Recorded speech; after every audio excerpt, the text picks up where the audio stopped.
Yeah, yeah. Turn this shit up. Yeah, hey. And I'm the only rich nigga I know. I smoke real good weed while my eyes low. You ain't mine, but you be all on my mind, though. I hit Miami when I wanna feel the vibes, though.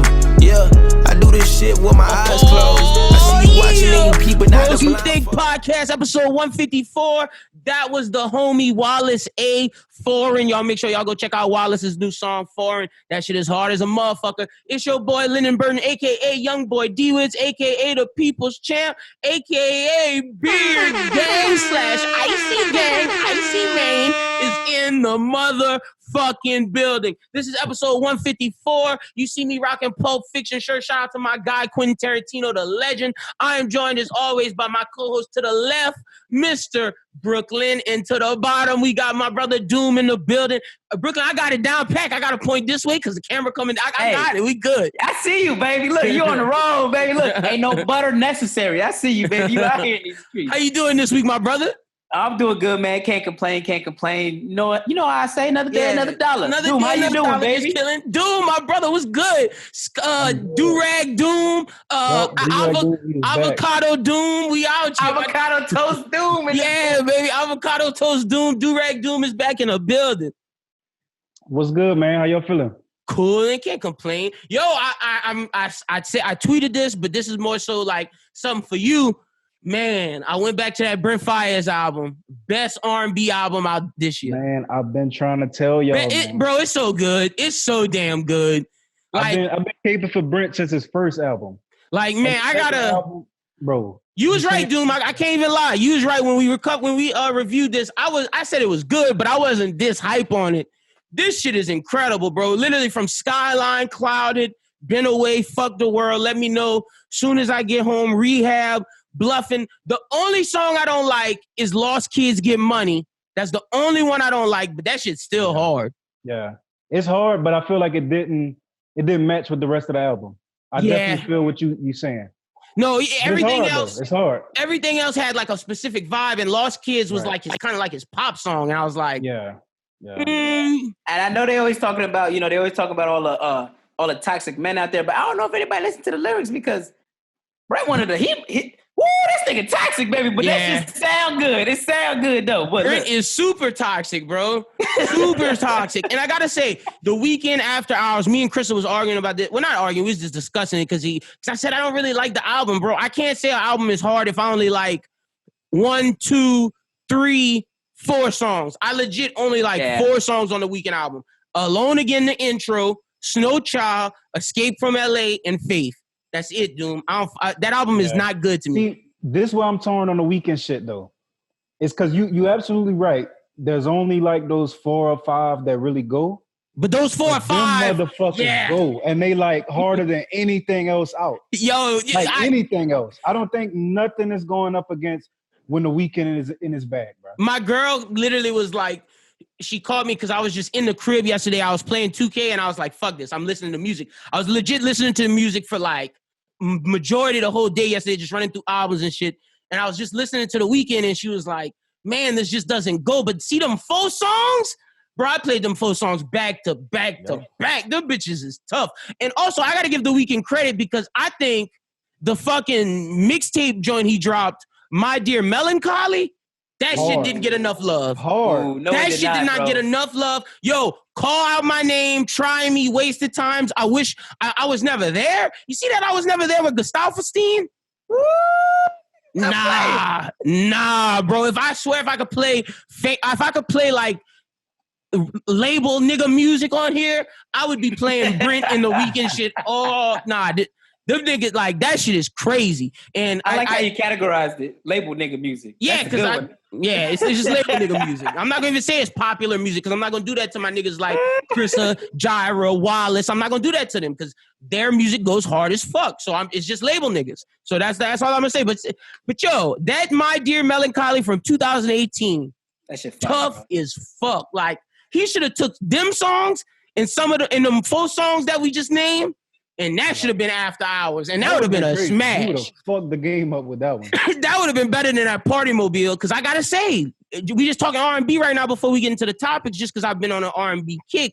Yo, that Party Mobile, that shit is hard to me. I can't even stunt. It's hard, bro. But the more that I sit with it, it's like it's not aging like Brent shit. Right. Okay, I'll admit, Brent, okay, with the Party Mobile shit, I do say I only go back and listen to like 4 songs. I only go back and listen to like 4. But the thing is, the other songs, whereas the Weeknd 4 is tough. It's tougher than Party 4, but the thing is, I like the rest of Party album, whereas I don't like the rest of the Weeknd album. Like I listen to Nothing Less, Showing You, PGT, and then Never Again. I on it sometimes, but see, the thing is, when I play one, I can wherever I play, I can let the rest of the shit rock, and it's just a vibe. So I don't know. That's just what I've been thinking about R&B right now. Even though the women kind of dominating R&B right now. Summer Walker, toxic ass and racist ass, had a fire little mixtape she dropped. Bro, I love my Asian people, bro. Brooklyn, look, all of this is made by Asian people. I would be a hypocrite if I did not call it out. Like, you gotta call out, bro. You gotta call out. Listen, man. Summer Walker, but that shit was hard. That album, that EP was good. Also, shout out to Snow. What's up? Not Snow. Her name is not. Oh yeah, it is Snow. Snow Allegra. That shit is crazy. That new single she dropped is good. If we talking female R&B, we definitely got to shout out Kiana Lede. Ooh, she is tough, bro. Yeah, she is. Yes, she is. I was Also, on it for a while because, like, you know how once the Twitter girls they get a hold of one of their little artists. You already know. Everybody fucking with them. Was that Alex Isley? Yo, Alex Isley tough too. Yeah, I believe that's a girl. I'm like 90% sure. Yeah, that's a girl. Alex Isley go hard. She got that shit with what's that dude's name? It's a white guy. Oh, Jack Dine. Her and Jack Dine making some fire shit right now, and that shit go hard. But Kiana Lede just put me on something. I never heard that. I'm gonna go check out Alex Isley and Jack Dine, and I'm gonna check out Kiana Lede because I wasn't really up on game. You put me on something. Let me put y'all else on something else for some good R&B. I knew this was good because when I played it, my girl was like, "Damn, play that shit again." That's how I know when shit is good. I go to when I need to look for new nigga music and new artist music. I always just, if I play it in front of my girl and if she fuck with it, that's how I know it's hard. If it's not, then maybe I might be tripping. So I love this nigga's categories, man. Label nigga music, new artist music, new nigga music. Yo, I'm just being real. Nigga is not coming on Jeopardy with me. Yo, I'd be the best Jeopardy contestant. Yo, hold on. Let me get this out. So this week's world premiere song is from an artist from, I believe, Baton Rouge. If not, she's from New Orleans. Her name is Darylyn, Derelyn. Darylyn, Derelyn. The song is called Use Me. That is the world premiere song. Is fuck Doom and B. That's some great R&B. Like that girl I'm ready for her to come on the pod. She from BR? She either from BR, she from New Orleans. One of the two. And we talked on Twitter and like she's still putting out music because I thought she stopped, but no, she just getting shit everything ready to go. So whenever she drop an album, she coming on the pod because her shit is tough. I'm gonna need you to spell that one more time for the people, or maybe myself. I got you. Capital D E R E L Y N. Darylyn. Yeah, I got it right. Use Me. The song is called Use Me. Shit is amazing. Shout out to Darylyn. That would be this week's world premiere before Bros Who Ball. But yeah, man, that's just us talking a little music because I just been on my R&B kick. I enjoyed that little conversation right there. Let's get into, we're going to talk about all the sad shit before we start making, well, no, nothing really. Well, yeah, there's some shit sad. Let's start it off like this. Rest in peace to, I believe he was a senator? Senator John Lewis? No, congressman. He was one of the longest running congressmen. But doesn't that make it, was he a House representative? Yes. Oh, yeah, he was representative. That those are two different things. Yeah, well, no, I mean, you could be a senator in Congress, so I just thought he was a senator, but he's House representative. So, but still, rest in peace to Representative John Lewis, one of the oldest representatives. He was big in the civil rights movement. He fought for a lot of the things that we have today. So let's just give him a moment of silence real quick. Again, rest in peace to Congressman John Lewis. Also, want to say, arrest Breonna Taylor's murderers. Arrest Breonna Taylor's murderers. Arrest Elijah McClain's murderers. arrest Elijah McClain's murderers. Everything that's going on in Portland with Donald Trump sending in the secret police, sending in some federal secret police, and this is no disrespect to the countries I'm about to say, but like we some third war, South America, Gestapo shit going on in here, bro. What the fuck is that? What is that?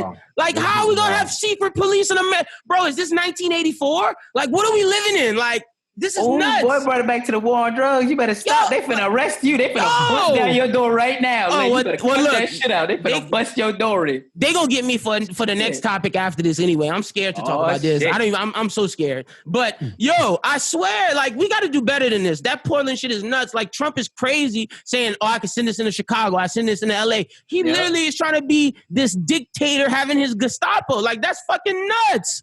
That is nuts, yo. And also, I'm scared that if he loses in November, he tells his people, "Oh, fuck them, let's ride." Like, I'm so scared he gonna tell his supporters, "Let's ride come November." Gotta make sure my door locked. This nigga play too much.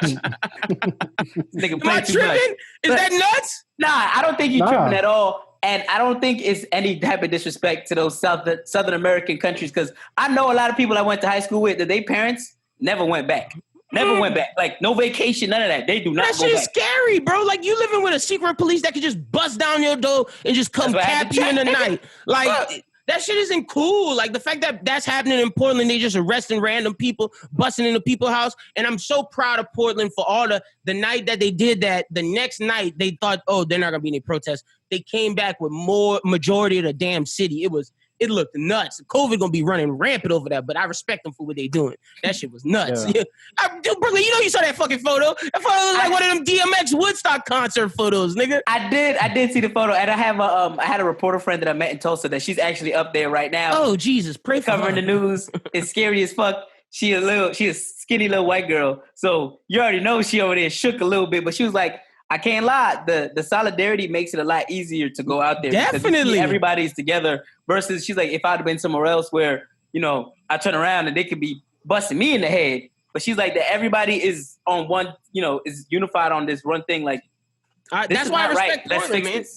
And it's beautiful because, like, literally, like she said, anywhere else is just, it's not unified. And that's the thing where it's like, I respect them and we got to hold them up and we got to see more of that. More people need to be unified because they was doing it peaceful. They weren't rioting or anything. That's why the secret police is fucking stupid. Like, Trump got to cut that shit out. It only make him look bad. Like, dead ass. Like, it'd have been different if they was busting. You know how I know he nervous? Shit. He nervous with this COVID shit because Republicans are starting to be like, yo, you were kind of promoting this, telling people not to wear masks. He went on Twitter the other day and was like, oh, if it's patriotic to wear a mask, I'm your favorite president. He had his mask on. Yeah. But he still didn't say wear masks. He still did not say. The Republicans are looking at him now and they're like, yo, what the fuck, bro? Because I don't know if y'all peep game. New York is going into phase 4. The only state that got it under control with the largest fucking city in our fucking country. In the world. They got it. This shit don't make no sense. Because Cuomo didn't play no games. It the worst initially. Yep. Exactly. Yep. And now in Florida, Georgia, Louisiana being all these hubs because we have John Bel Edwards is trying to fix it. But the thing is, the Republicans aren't listening to John Bel Edwards. Like, literally, I still see people go out without masks. And then I saw this she was like, please go outside and put your mask on. He was like, I was like, bro, listen to this lady. She working. Go put your fucking mask on, bro. Just listen to her. It's not that fucking hard. He was like, oh, this and that. I was like, well, look, if this lady called the cops and kick your ass out, you deserve it. And then he was like, no, man. He just put his mask on. She was like, thank you so much. I was like, yeah, like, fuck this, bro. Like, these dudes need to stop doing this.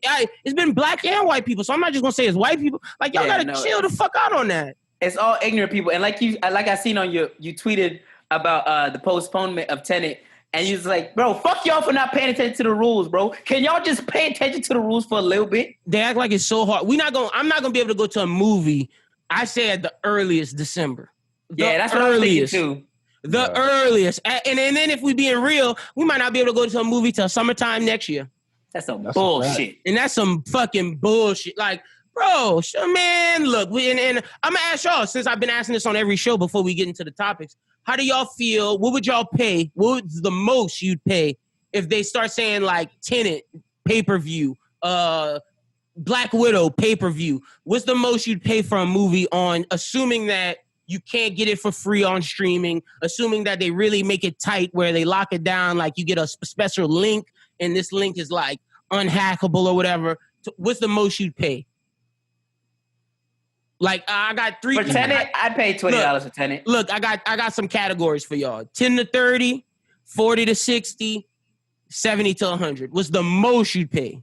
It had to be 10 to 30. 10 to 30? I ain't paying $70 to $100 for that shit, man. You crazy as shit, man. People pay. Look, just let me be honest. People pay over 60 and up for a fight and for UFC. True. My thing is, these movies cost like between 200 mil, 100 mil to damn near 500 mil. So if they cost that much, these people have to make their money back. And assuming that they're thinking that people will be able to break it and stream the movie, and like once they put it out, people gonna pirate that shit. So the thought process is, let's charge the most we can charge while still allowing it for people to see. And if we get pirated, it's okay because we know we're gonna make majority of our money back. I'm saying I'd pay in the 40 to 60 range, maybe like 75, 80, but I wouldn't pay 100. But I mean, I would pay that just to get movies back. I don't know. I feel like pay-per-view, that there's no way to allow y'all to do the 10 and 30 because it'd be too easy to steal. Right, but I get it. I get the pay-per-view thing, but at the same time, I guess I would have to set it up like pay-per-view thing where I'm going to have to call all my niggas over like, yo, we watching this movie, nigga, I paid $45, $65. They're going to bring y'all ass. And that's my thing. And that's why you can't charge 10 to 20 because people still going to do that. Right. Yeah. So you charge the 60-something, 70, and then you have a bunch of your friends come over and you watch social distance at your house. I think it's different though, because like when you pay that much for like a UFC fight or a boxing event, there's no alternative. You know what I mean? But there's no alternative right now. I mean, yeah, but I feel like, let's say there's some new comedy dropping. What's stopping me from saying like, damn, 75 is a lot. I can just go on Netflix and watch these other comedies that's streaming. All right, I do. But let me say this, Doom.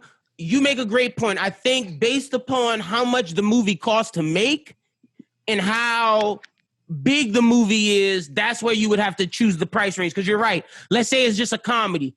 I'm not paying $65 for no comedy. Now right, I'll pay the 10. Like a comedy has to be in the 10 to 30, 10 to 40 range. I'm talking like these big Marvel movies, these big event films, like some Christopher Nolan movie, a Quentin Tarantino movie, a Martin Scorsese movie, like some of these just big blockbuster hits, like Mission Impossible 4 would have to be like, or Mission Impossible 5 would have to be like $59.99 because Tom Cruise was doing stunts out of a space, like jumping out of fucking damn near the highest orbit you can jump from, clowning. But so fucked up. So that's what I'm saying. It just depends on the movie. See, and I get that. I feel like it's still not the same though, because that's a lot. Like I feel like when you go to the movies, the movie ticket at the most is what, $12? But then the concessions, how much you paying? And with me, see, this is what me and Chris talked about. Well, you got to think the movie experience when you pay for concessions and you pay for the ticket, you ended up with a $40 night. If you go with a girl, it's like $60. Yeah, but that's different because the concessions is what keep the lights on in the movie theater. But at your house, you don't need that. You don't have to worry about at your house. You don't have to worry about no concessions. You got food. Well, yeah, but that cancels out the movie theaters, which we can't have anyway. So fuck them. I ain't worried about the concessions right now because fuck them. They can't be open. But that's my point. So if you gonna pay $60 for you and your girl to go to the movies for the night, that's the price you're paying to go to the theater. Why not pay that price just to watch the movie? Shit, y'all better because you lose the experience. That's true. Look, at least in my eyes, because I know there's gonna be people who are really in the movies. But no, I agree with you. Movie drop, they gotta see that motherfucker like the night of. I acknowledge that there are those hardcore fans, but like for the average person, especially with Netflix and Hulu, like I don't see people paying $60+ Look, I get, but it's gonna get to a point to where we're not gonna have new movies. Because I mean, shit. These Netflix exclusives is trash. And that's what I'm saying. And that's what I'm saying. Like, yo, that Old Guard movie was not good. And niggas was saying that's like the best movie out this year. They only saying that because they got a black director. I'm keeping it a bean on here. I tried to say, look, Brooklyn, I said it on Bros Who Binge. I said it so PC on Bros Who Binge. I was like, oh, well, they're just doing, and now that I'm around my nigga, like, she was not a black guy, so I try to keep it PC over there. You see on here? Bro, they only said that because that was a black woman, bro. And like, that movie was not good. Like, what's that wasn't. other movie I saw trending? Fatal Attraction. That shit was a fatal waste of my time, bro. Yo. That shit was trash. And Doom, that's why I got to get new movies, because them shits is horrible. That shit was trash, bro. I'm ready to watch the Zac Efron shit, bro. Yo, look. I feel like that'd be better. I got you. A good movie on Hulu. Go check out Palm Springs, the Andy Samberg movie. I heard about that. It's great. It's great. I'm gonna have to check that out because I'm tired of these motherfuckers on Netflix. But for every Netflix Palm Springs, trash. there's 17 Netflix exclusives that's garbage. And that's why at some point, but I see Doom, I'm not with the pay-per-view. I'm more with, we need to bring back drive-in theaters. That's what we need to bring back. I'm saying, they got bro. one here in Vegas, and apparently that bitch still booming. That shit, I mean, that shit works. Hitting right now. No, it's hitting. And everywhere that in big cities where drive-ins are hidden, they want people to release the new movies at drive-ins. But the thing is, the movie companies realize that they won't be able to make as much money because for every Vegas, Miami, Houston, there's Podunk, Lafayette, Podunk, New Iberia, where they have movie theaters and they don't have drive-ins. I think we need to just start building drive-ins. I think I want to say they got some. For last time I went, Florida got some big ones over there. But and that's what I'm saying. You said, it's like, okay, I can release my movie in 7 cities, 50 cities. Yeah, maybe versus 50. Versus the hundreds, fucking 10,000 cities I was in. This is bullshit. It don't make sense for them, and that's why we got to figure out a system. Do we think that we still in this phase of living? And it depends on how long niggas take to... it's gotten longer. Like the timeline of COVID, they pushed it longer than we initially expected, but it's starting to get the feel that this is like the new normal. That this is how shit is gonna be. And that's my point. That's why it would make more sense to say, you know what, instead of doing the pay-per-view shit, because we're going to have to get new movies at some point. Instead of that, if I'm a movie company, I say, fuck it. We just make this into a drive-in and then be able to make money, because at some point it's going to be a tipping scale. It's either going to be drive-ins or it's going to be pay-per-view. And if movie theaters don't want to go obsolete, Regal, AMC, the Grand, they need to just switch their shit to drive-in. I know it's a big waste, a big loss in money, but would you rather take a big loss than to come back up or just be out of business forever? And I think what's gonna happen is, because based on, the past, it won't be the quick shit that they were trying to make it seem to be. Like, me and one of my useless degrees, a history degree, that is, we did some extensive, shit on the Spanish flu. And what happened was certain towns, certain cities were like, all right, damn, this bitch Siri is trying to report me to the government. All right. As soon as I said history, that bitch lit up. So what happens is certain cities are able to, get rid of the disease. And then what happens is they start letting tourists back in. And when they let tourists back in, the shit continues. Now, Wuhan, China just started letting their fucking tourists back in. Right? Yeah, see. So what's happening is going to do it again. And what's going to go on is going to take to this point where we end up having to do the fucking vaccination shit. Where with the Spanish flu, it took 3 years, but because our science and our medicine is way more advanced than it was 100 years ago. It'll take like a year and a half. It'll be in a year and a half. Yeah, that's my main thing was always going to be 18 months. So I don't believe that it was going to be over by Christmas shit. But the thing is, though, and I agree with you with that, but the thing is, until a vaccine comes, there's a chance that these movie theaters go bankrupt. So it's everybody's going bankrupt. All those movie theaters are going bankrupt. And that's the thing. You might as well bite the bullet and try. Build out, man. The AMCs of the world and shit, they'll build them niggas out. Probably so. If they don't bail them out, somebody's going to come along with money and buy all the damn theaters. Because if we're being honest here, they've been renovating them theaters for years. At this point, it wouldn't even be a loss to buy that shit. And that's what I'm saying. Yeah. But buy it and turn it to a drive. Because of how we're moving as a society, they're predicting more diseases like this. Might as well just convert ourselves to drive-in again just to be safe.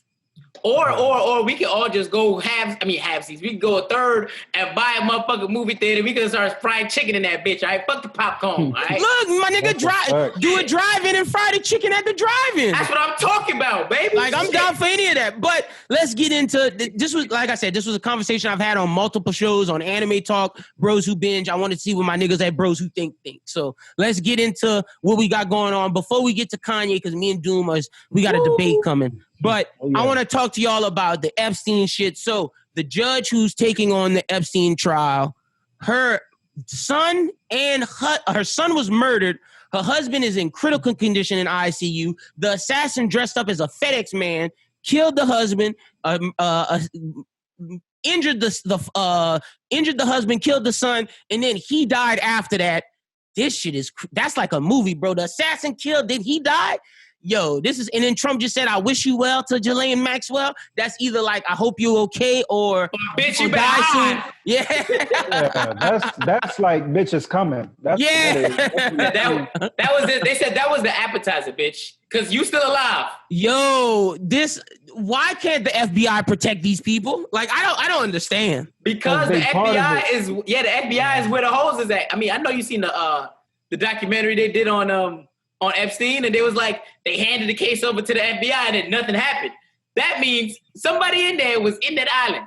And that means that because somebody that was there was in that island, this shit cannot be handled by the FBI. They're not trustworthy. Where's the CIA? Where are people who care? Like, we just need somebody powerful enough to care so this can take place. But the thing is, when you got presidents, former presidents, senators, actors, governors, all these different random powerful people involved, royalty from across the pond, it's gonna take someone like Bill Gates with enough money to be like, you know what, fuck this. We gotta get this shit going. He not stupid enough to fuck up all his relationships over that shit. That's because he probably know there's a lot of business partners that are perps. That's billions of dollars involved. You that kind of shit, you taking a loss with a B.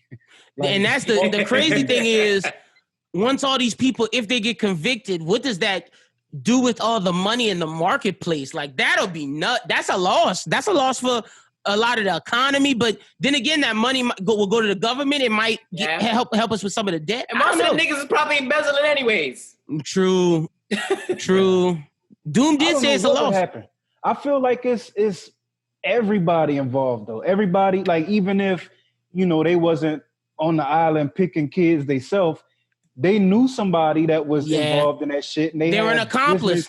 Right. They got business interests with people that was involved with that shit. Like, we talking about the top. And most people involved are dying now. Like Epstein's accountant, his banker, this actor named Cappy, who was saying like all the different actors involved. He died. He killed himself. It looked like they killed that dude. Bro, They got I don't know where these assassins were trained. I don't know if it was the same place as Black Widow, but these niggas is dangerous. Yo, these niggas is dangerous. You're checking the peephole and you like, oh shit, my package is here, nigga. You open the door thinking your shit came in and it's over for you, bro. That's really some movie shit, bro. My question is how he got the FedEx clothes and the FedEx truck. He an assassin. What you mean how he got it, bro? Yeah. His cousin was at FedEx. He took the whole damn thing. He said, look, bro, here's $100,000 you got robbed, bro. He just rolled up to a FedEx driver, just hand him the cash, bro. Do you think he left the FedEx driver alive? Or do you think they killed him? I think he either offered him money or he killed them. But look, all he had to do was find fucking Tyrone that was sick of That's what I'm saying. We think Tyrone died? Nigga, how much you was gonna make today? At the most, what, $200? That's what I'm saying, bro. He handed me a stack. I'm gone. I don't even know what happened to the what truck. Nigga would say no if he be like, yo, take the rest of today off, man. I'll give you $1,000. Let me borrow your truck and your outfit. I'm out, bro. Who Come on, Lynn. Yeah. I don't work for the man. He was at home barbecuing, having fun with his kids. Hey, was chilling. He probably went prime rib. He bought prime rib. He didn't buy no cheap steak. Brooklyn, no. He went buy him some baby back ribs, the nicest thing of Ciroc, and about an ounce, and a couple blunts, and he said, let's get it popping. Yo. Brooklyn said prime rib. Nah, fuck that. A slab of ribs. Yeah, no. Brooklyn, he got a thing of Douce, some fucking ribs, and an ounce, and he said, let's go, nigga. Y'all He invited all his boys over, bro. That nigga said, I don't give a fuck what you do with this truck. Right. He said, nigga, I don't need to know. Yeah. Yeah, bring it back at 8. Or look, he probably said, do I need to quit? What you want? You can have it. I'll quit. Right.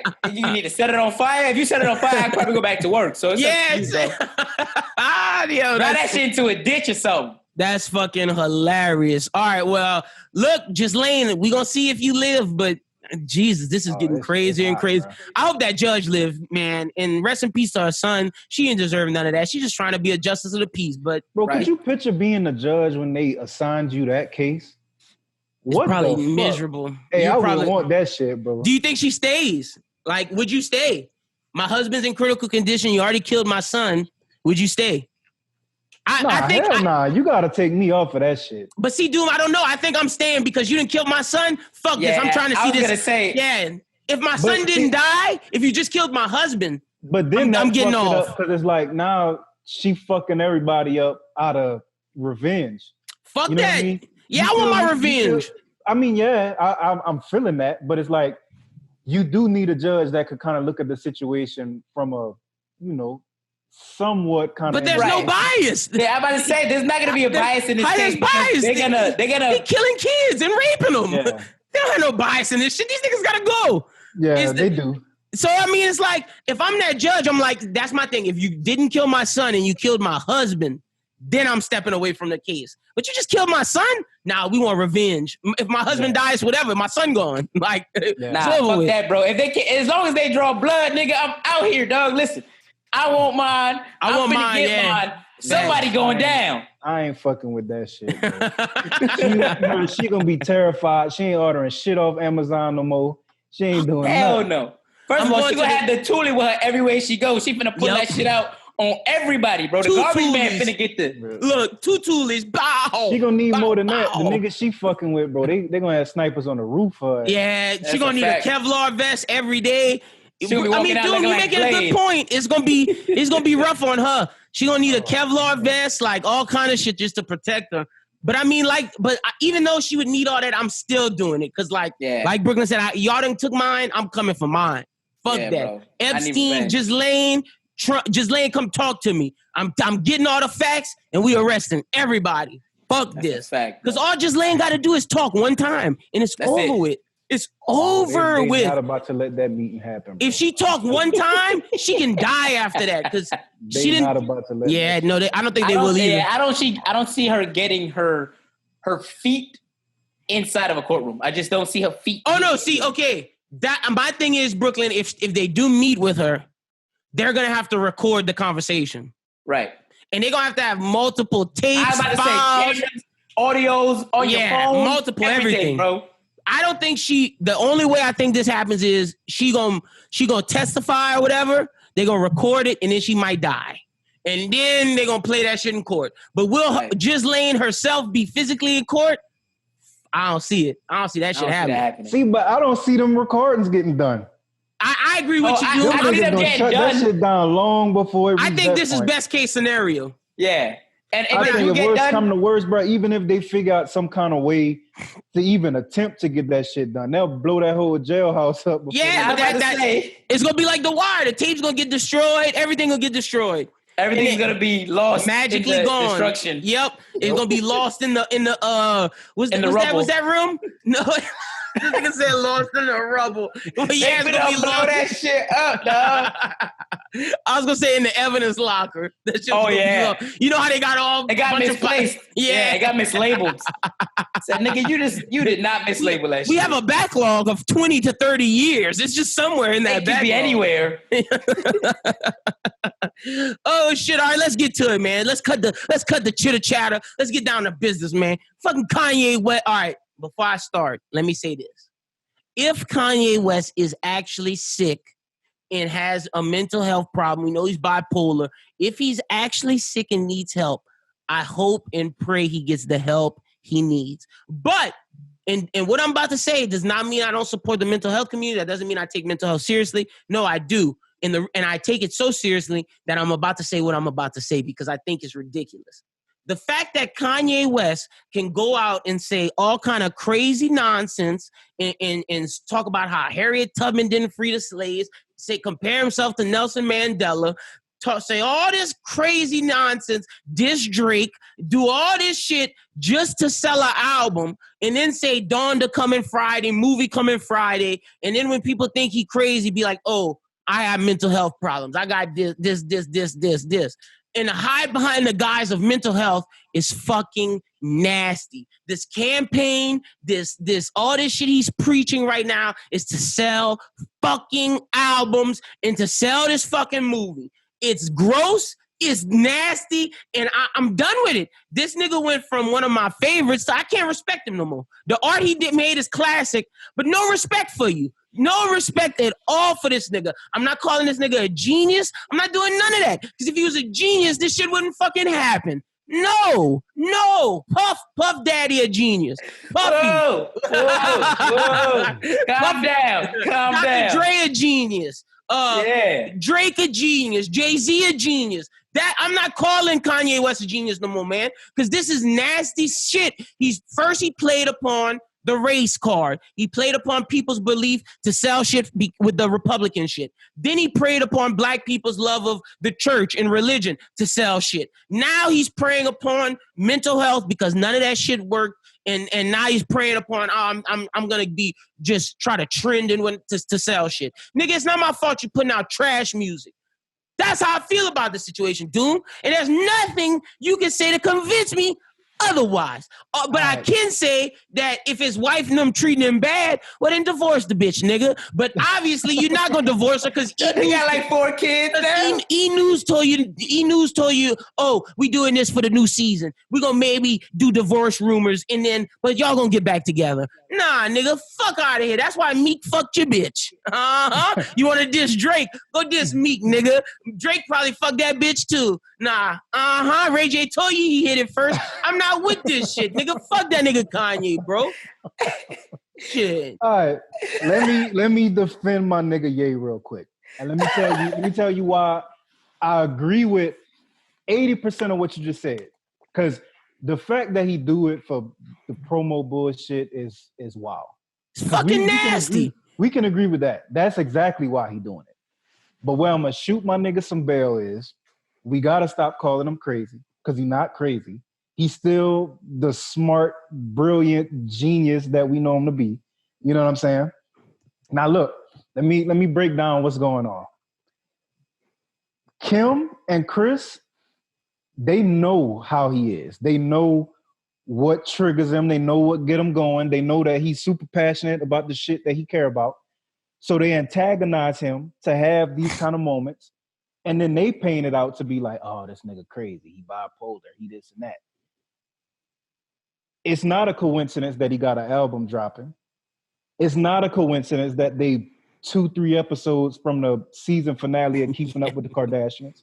That's not a fucking coincidence. That's super corny. I mean? I'm saying, I think what they doing is they sit there and they antagonize this man. Because you got to think about it. The nigga don't really have no family. No friends. Kardashians is his family. Think about how nuts that is. He didn't cut everybody else off. His cousin stole his laptop, man. Fuck them. Yeah, nah. It's not about that nigga that stole it. You making jokes over there. I see you. Bro, just stop and think about how nuts that is. Like. Oh yeah, that's true. That's crazy. Anybody in this Zoom call right now, if we going through some shit, bro, we got those people that we could hit up in confidence. Like, yo, that's what's on my mind. Like, bro, it's a lot. I'm going through it. Yeah. You know what I'm saying? And a nigga that'll genuinely reach out and be like, all right, bro, I got you. This is what you need to do. This is what I can help you do. Think about if that circle for you is niggas that only care about profiting off of your pain. That's the support circle he got.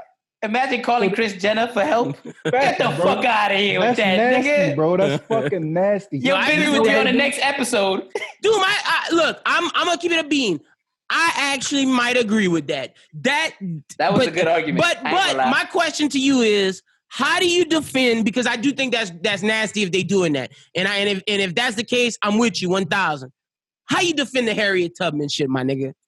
Bro, all right. So look, the clip was nasty. The clip was wild. I was like, bro, what the fuck is this nigga talking about? Okay. All right. I watched the full rally. What the fuck? I watched the full rally, bro. And basically, this is what Chris kind of opened my eyes to, because he did make a good point. He was basically saying that regardless of how you meant it, knowing the public figure that you are, you gotta be careful with how you present certain ideas. Especially since the time we in right now, they're going to use that against us. Exactly. Right. And he was saying exactly that. Like, you gotta present it in a way to where the people who oppose you can't use what you say as ammo against you. You know what I mean? And I agree with that. Shout out to Krista for kind of helping me understand that part, because that part is nasty. Okay. But what he was saying is that while the society kind of makes us believe that, oh, we've been free because it's not slavery no more. He was like, when you think about it, we were led to a new form of it. We still work for the same fucking white people. We still, you know what I mean? How many people wake up, go to a job that they don't fucking like, they wish they could be home with their family and their kids and shit, and they still gotta do shit they don't want to do because they need money. You know what I mean? Like, that's a point that I think everybody can agree with. But okay, let me say this. You can't say it's difference between slavery and what we in right now. He needs to stop making the correlation of slavery, because the people had no fucking choice once they left. It was either be a slave or go work for this white man over here. They had no option. Right. What he needs to say is that we need to make more black-owned businesses and support more black-owned businesses.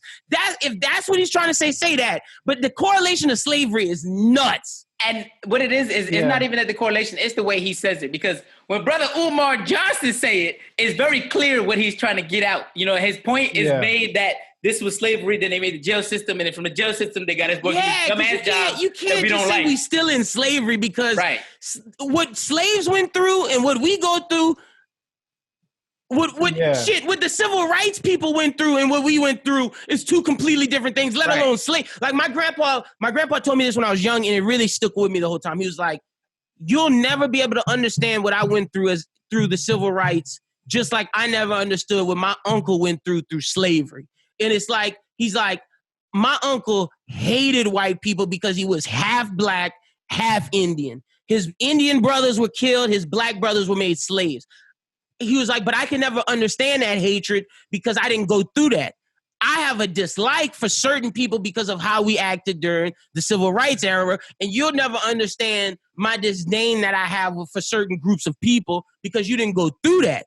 And it's like, he's right. I'll never understand it because I didn't go through the Civil Rights Act. But just like he didn't go through slavery, we didn't go through that. And we should never I feel like we should never comment on how slavery was. Agree with that. He need to drop comparing it to slavery. Yeah, because comparisons suck. It's two different things. Even though I completely understand what he's getting at, because it's a new form of slavery. So to speak.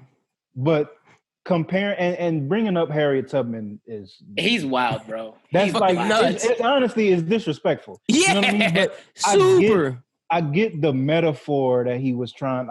I think in his mind he say shit like that because he think if he compare it to that, then we'll understand the severity of the situation.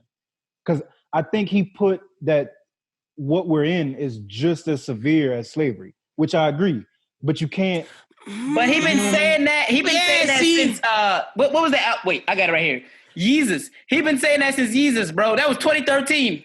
I'm tired of him telling me that we didn't. And also, bro, it was life or death for them. It's not and I know people gonna say about the police. It's not life or death for us like that. It everything going on with the police is very, very serious. But it is not like slaves were getting beat if they just said, hey, like they were getting beat in he's like, hey, motherfucker, you know English? Yeah, it's different, bro. Just say that we need to be more self-sufficient as a race. Say we need to support more black-owned businesses. We need to be more black-owned business. We need to bank black. There's ways to say what you trying with what you would, because see, Doom, I'm gonna say it's what you interpreted it as, because I don't know what this nigga fucking saying. But your interpretation of Kanye's words are the best case scenario. The worst case is what I'm saying, where, this nigga using this for clout. He just trying to sell albums. And he just trying to sell movies. This nigga... It's both. It's both. I'll tell you how it's both. I think the way I interpret it is what he genuinely means, but he's antagonized to talk about those points by the people around him because they know what it is doing in the headlines. Out of everything you said, I actually could see that's the thing that I could definitely agree with. That Chris and Kim antagonize him. They definitely do. But as for that other shit, you, those shits is not a coincidence. They like, nigga, your album dropping, we got to do something to get they antagonize him in the ways of like, nigga, the last couple albums ain't been shit. And if we look at it, that's the way that Chris would market Kim and Chloe and all them. Yep. By causing controversy and that. Look, that part I definitely agree with. It's just like, man, I can't support anything you do if you talking like this and you doing nonsense, still doing. I thought you weren't running for office, but you're still doing campaign rallies, bro. I can't elect Kanye West. I'm sorry, whatever happened with you and your family and all of that. I'm sorry, but I can't have my politician breaking down on stage and crying. North Korea will bomb us in an instant. Yeah.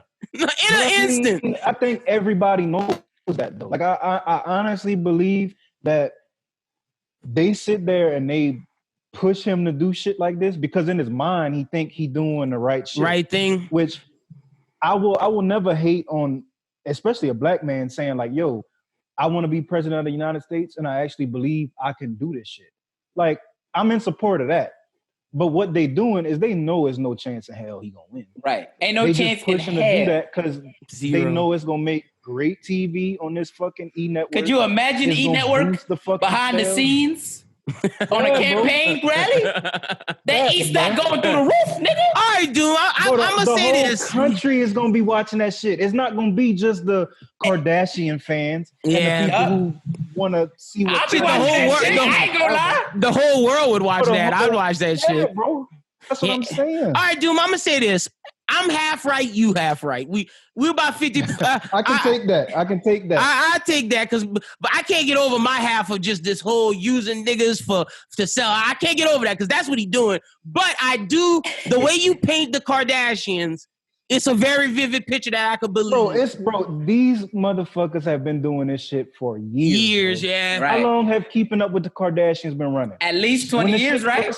When the shit first started, bro, you think Kim and Courtney and all them was really beefing like that? Them motherfuckers got on TV for slapping each other in the mouth and shit. And they had all them black random people from the hood come up in Chris' house dance. Like, yo, when you watch them old clips, it's nuts. That clip with all them. Yo, that shit is nuts. This is the motherfuckers that's behind the scenes, like preying on the fact that Ye really sitting there like, yo, I got to do something for my people. I want to make a change.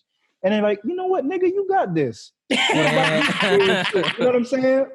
What about this bullshit that you said you was mad about the other day? Go on TV, talk about that. Because they know how nuts it's going to look. Right. And they know what it's going to do for the ratings.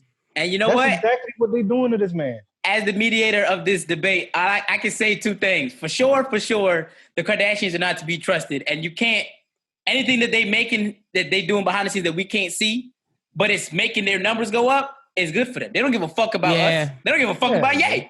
You know what I'm saying? But if it's making their numbers go up, they only care about them. But on the same side as Lynn, you're right. You can't be using slavery as a way to sell your album because, like Lynn said, like, look, motherfuckers was getting beat for knowing how to read, getting their dicks cut off, getting having black men fight each other to the death. Like, nah, bro. Like they had some fucked up shit happen in slavery, and it's like. That's not okay. So you're right. Okay. That can't be touched, and the Kardashians gotta know they place. And it's not okay that it's during the time of. It's not okay ever, but especially not okay right now because there's a movement fighting to get us more rights, fighting to get things the right way, and that will push us back. And that's going. And you saying I'm gonna run for president, all this. It just has white people like, oh well, I guess things okay. Kanye says it's okay. Like, and that's the thing. By him saying this. It's allowing for them to be like, oh, well, this man speaks for black culture. Well, if he believes this, then I guess all black people feel this way. And it's like... Yeah. And that's a big problem. But that's a problem. That's a problem we put on ourselves for the fact of how we worship celebrities. And we talked about that, about how black people got to stop celebrity worshiping and making them the mouthpiece for us. Well, I feel like it's young people now because if I'm keeping it a buck with you, there is no way in hell that Kylie Jenner's majority of her following is black. There's no way. Absolutely not. I agree. It's I think the black people of our fans come from 25 and under. Right. Or maybe even like 23 and under. Yeah, because if I keep it a buck with you, bro, I ain't really keep up with her until I found out she was pregnant with Travis's baby. I still don't follow her. Because the Tiger shit, I didn't give a fuck. Yeah, it was funny. I ain't gonna lie. That was just jokes. Right. But, and then, but real shit, the motherfuckers so good at what they do, even if you don't want to follow them. You gotta they see gonna see it. You gonna know, see it. no, that's a baby. fact. That is a physic. They trending. No matter what, just because I don't follow them, they should be on my explore page. Yep. And if it's on Twitter, I see like tweets because all these girls that I follow them. So it's like you can't escape them. And Doom, yeah, I'm with you with the Kardashian shit because it's definitely, if I'm gonna say Kanye doing it to sell shit, I gotta see the bigger picture of how Kris Jenner is doing this. I gotta see their ratings. Yeah, right. I gotta see it. It's nasty on Kanye, but it's super nasty on Kris and Kim. Because Kris know better. She don't got no mental issues. But nah, I'm blaming Kim because it's like that's your husband. But even if you don't care about that nigga, do you care about your children? And that's your children's father, and y'all got him looking crazy out in the streets. But they just gonna honestly, kill him, bro. As fucked up as it is, I don't think she give a fuck about that either. Like the kids is almost like this locked me into being financially tied. Stable, right? This you know generational wealth. Yeah, that's literally it. You know what I'm saying? Like I don't think. And then when she they look at it as like, oh, he the father of my kids, I need to protect them. And then like, if we want to push it I another level, what fuck what happened to this nigga? He already stuck. And that's my thing. If you do it another level, it could be trying to push him to get crazy so he die, and then they get all that money. I'm telling you, bro. If I want to be super dark with that's it. you didn't hear what I said. I said it on the slick. Ooh. If I want to be super be dark with it, I wouldn't be surprised about this. But at the same time, nigga, you a grown man. You got to get out of that. You gotta and I blame him, his friends. I blame him not having friends. Like, you got to have somebody come to you and be like, yo, bro, you out here looking crazy. And you got to get out that house. Like, if I'm not feeling comfortable inside a situation, I leave this. You got to leave the situation. This man's not leaving. There's four children that running around with his DNA in that house that I know of. There's probably more. But it's just 4. That's still a lot though. Cause I mean, how old is North? North got to be old enough to see this on the internet. 8 or 7, right? So at this point now, that's another reason why I'm like, why you gonna be crazy, bro? Yeah, because she can see that. There's no way she can't get on the internet. There's no way right she now can't see that shit. Yeah, no, for sure. I don't know, bro. That shit is just wild because like I feel like they don't give a fuck about Kanye at all. Like if they did, they wouldn't let him do this. And it's obvious that they controlling the situation. Let me play devil's advocate for them because I do agree. He could be one of them niggas that's like, nah, you're not touching my phone. I'm doing what I like. This is me being the other end of it to where it's like, yeah, they might be telling him like say stuff, but like he going all crazy. And then when they try to reel him in and be like, yo, you doing too much, like we got to worry about your health. He'd be like, nah, fuck that. Fuck you. Fuck all y'all. I'm doing this. Y'all don't care about me, this and that. I'm doing my thing, this and that. That could be under the I don't agree with that side, but that's the devil's advocate side to what you're saying. Right. And if I was to counter that though, I would say, then why the fuck can he be perfectly fine with being silent up until it's album release time? Until it's fucking, if I'm them, I would say he does this for clout to sell his music. This is his choice because he is in a competition with one of the biggest artists. And this is true. Whether or not what you're saying is true, Doom, what I'm saying is true, or the devil's advocate I'm arguing for right now. Kanye West feels threatened by Drake and has not been the same since the one with Monster, My Beautiful Dark Twisted Fantasy. After that's after Nothing Was the Same was out. That's when Drake blew up and Drake became the biggest artist. Kanye West then falls down to level status. He's a legend status, but he's not the biggest name in hip hop and music anymore. It's now Drake. So because I feel this said pressure, I have to do whatever I can to promote my album and get me back to the level of being number one. And in my devil's advocate argument, not my actual belief, they could say that, oh, well, he does this because he's threatened by Drake and he's trying to sell music. It's not us. He's doing this. Well, I mean, at this point, shit, that's been, My Dark Twisted Fantasy came out, we was grade school kids, man. We wasn't grade school, nigga. You tripping. Well, look, 10th and 11th grade is still grade school to me. Hold on. This shit came out in... So, This shit came out. It came out in 2009, 2010. Bro, look, I was in high school. I remember that. I was in high school. Yeah, true. But if I had a curfew, it was grade school to me. So yeah, that's pre-take care. Yeah, exactly. Come on, bro. He ain't been the same because he ain't been the same. It's all right. Everybody lose the thing. Because, I mean, at the end of the day, he was always a producer who had some bars. He wasn't a lyricist from the jump. But he broke that mold.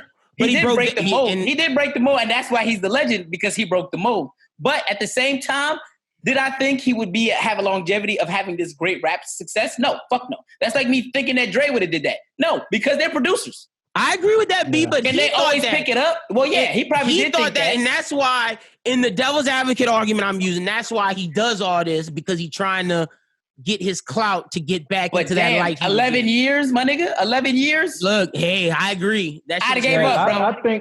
I think though, especially like coming from an artist point of view, you don't ever really let it go. You know what I mean? Especially when you see Drake as a peer. You know what I mean? Yeah, and that's my thing. Kanye's peer. And if we know anything about Kanye, whenever he decides he want to do something, he want to be the best. Like, he want to be undeniable. He want to be number one. Yeah. And I think it's an ego thing. I think, honestly, bro, if we looking at, like, even what the label expect of him, they don't expect him to beat Drake.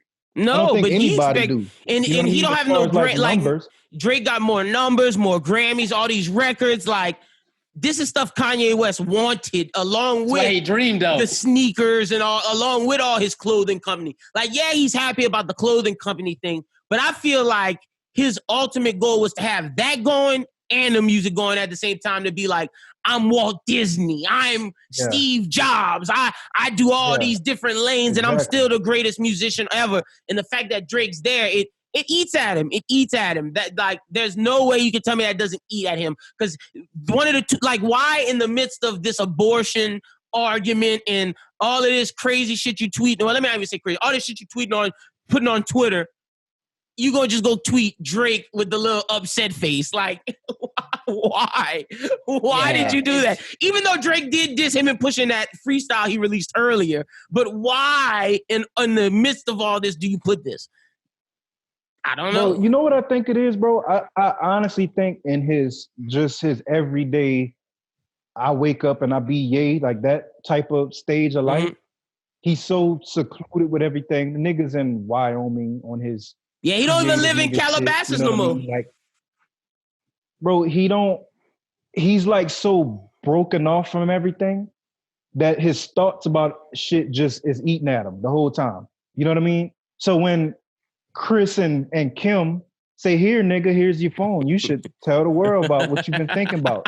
You get this shit that they think is crazy. Like, everybody look at it and think that it's crazy. But bro, I swear to God, I'm 100% in belief that that's what they doing.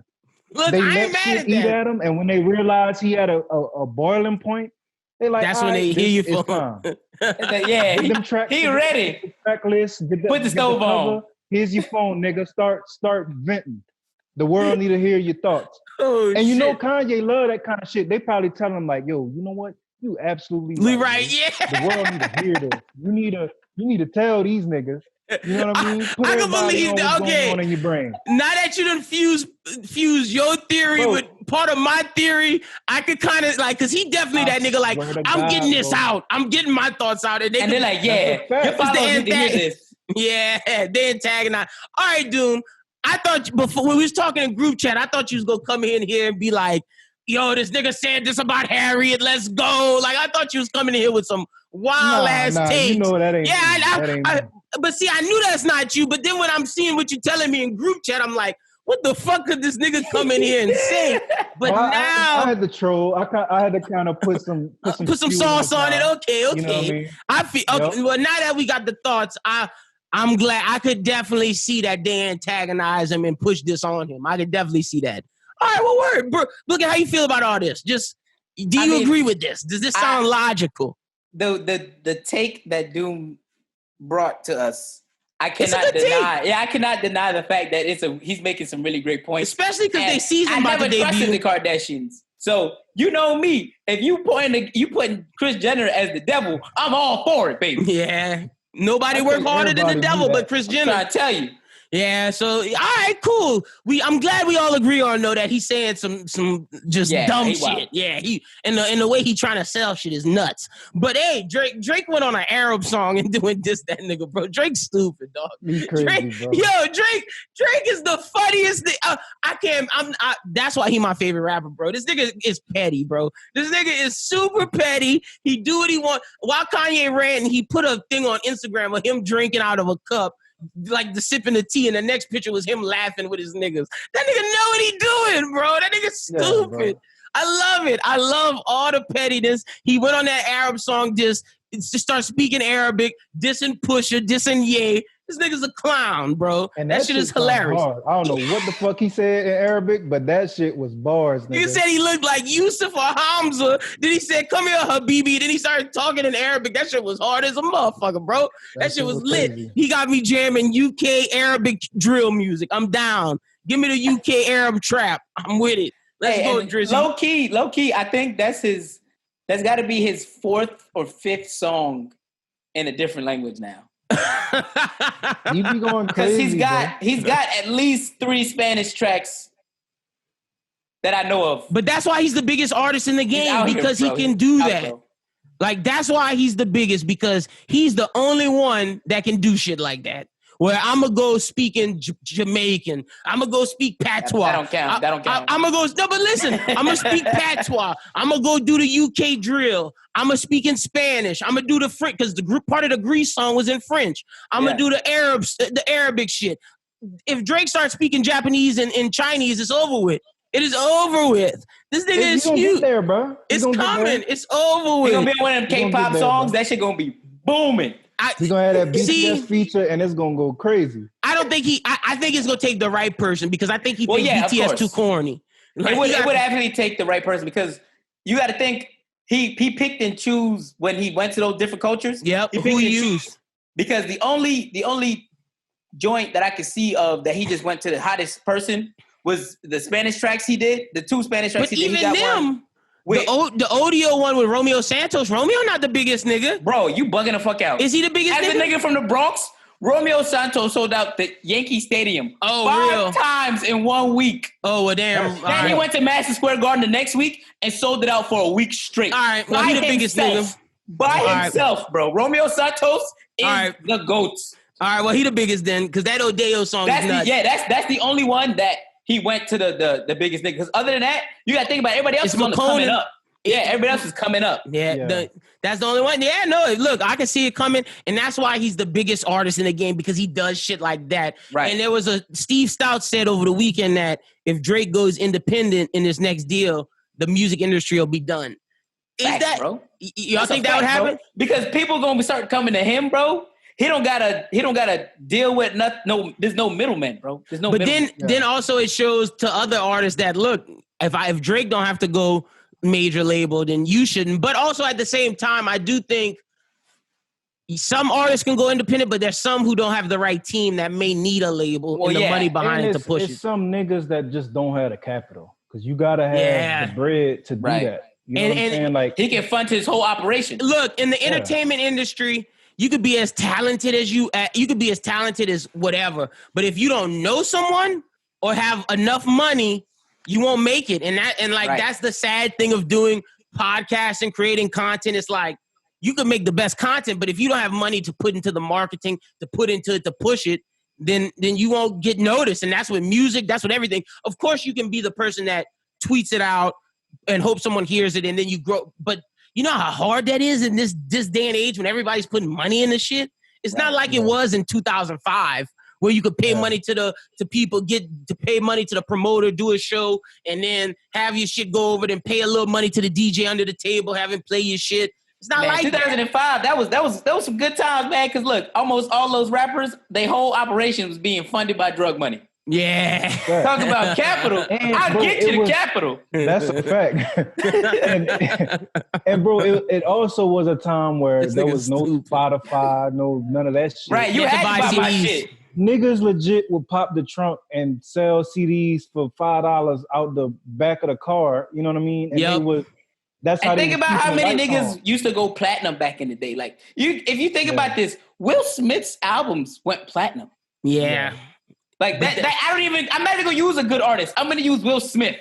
Will Smith's shits went platinum. So that's how you know everybody's going platinum. Let's use a different one because his shit. Will Smith shit went platinum because he was an actor. Let's use like Duro, Ice Cream Paint Job. Like his shit went gold. And A-Bay went. I think A-Bay went platinum. Yeah, it was It went because A-Bay was in New York. Nigga, we was in the club. Yeah. A-Bay, nigga, what you talking about? Shit, Lil Flip went platinum. And that's just game over Flip. Yep. That shit is so stupid. And Chameleon were riding dirty. Shit, Chameleon might went double platinum. Yeah, I think riding dirty was hate. Look, Chameleon that was around like the ringtone era and shit. I mean, he went stupid with that. His shit was bringing in the dough, bro. Yo, Chameleon went platinum went multi-platinum on a song, took that money, went to Silicon Valley, invested in tech before black people knew about like tech and investing there. Chameleon is rich as fuck. I gotta give Chameleon his props because he took that one hit wonder money and he flipped that shit brilliantly. It's crazy that you said that, and not to go too far left on the convo, but I recently saw a Chameleon interview, and the nigga was talking about like all the business ventures that he doing. This nigga is smart as fuck. Oh, bro. And it was his plan the whole time. It was his plan the whole time. You see how we need to put the word genius around? That's a fucking genius. Nah, that's a fact. Like with Chameleon, the fact that he made he knew that he wasn't a music guy. Nigga made a one-hit wonder, said, I'm not gonna be like these other rappers, buy all my chains, because I'm pretty sure he said in one of his old interviews that all his chains and shit were fake, plated gold, just so niggas could think, oh, I got it like that. Took that money, went to Silicon Valley, and just blew the fuck up, bro. That's how you do it.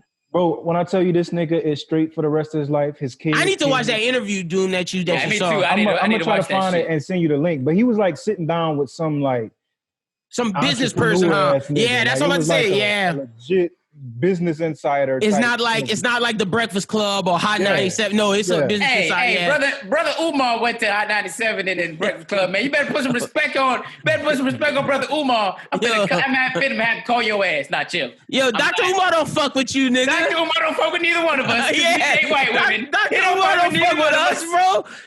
Dr. Umar don't fuck with Doom because Doom associated with us. That's a fact. Dr. Umar don't fuck with none of us, dog. Oh, shit.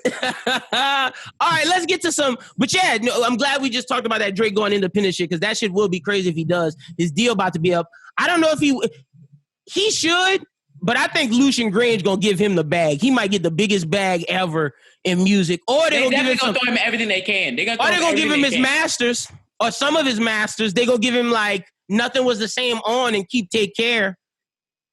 I mean, that's what I would do. If I'm trying to keep him, yeah. If you're trying to keep him, I would say I keep everything pre-Take Care and Take Care. You take everything onward. And if I think that could keep him, if not, then if not, go independent. That's a good ass deal for Drake. Yep, and that's what I'm saying because he gets started from the bottom. He get all the legend energy. He get all that stuff. Yeah, he get all that. The only thing they get really is YOLO, Hell Yeah, Fucking Right, and Marvin's Room. But that'll make money for forever. Yeah, I'm about to say, songs. If I was the company, they get Best I Ever Had. So it's like, yo, if I'm the company, I can't beat that. Those 4 songs, they're gonna make money on that for forever. Right. So it's like we gonna see how that shit play out. But I want to ask you. Oh no, not that I want to ask you. We gotta talk about this.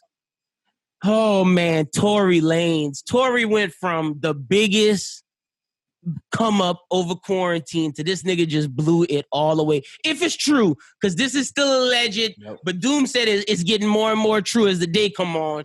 I got to wait and see what Tory say. But, man, if Tory Lanez shot Meg in the foot, this nigga is the biggest clown ever. I don't understand what would make you shoot a woman. I don't get why he would do that shit.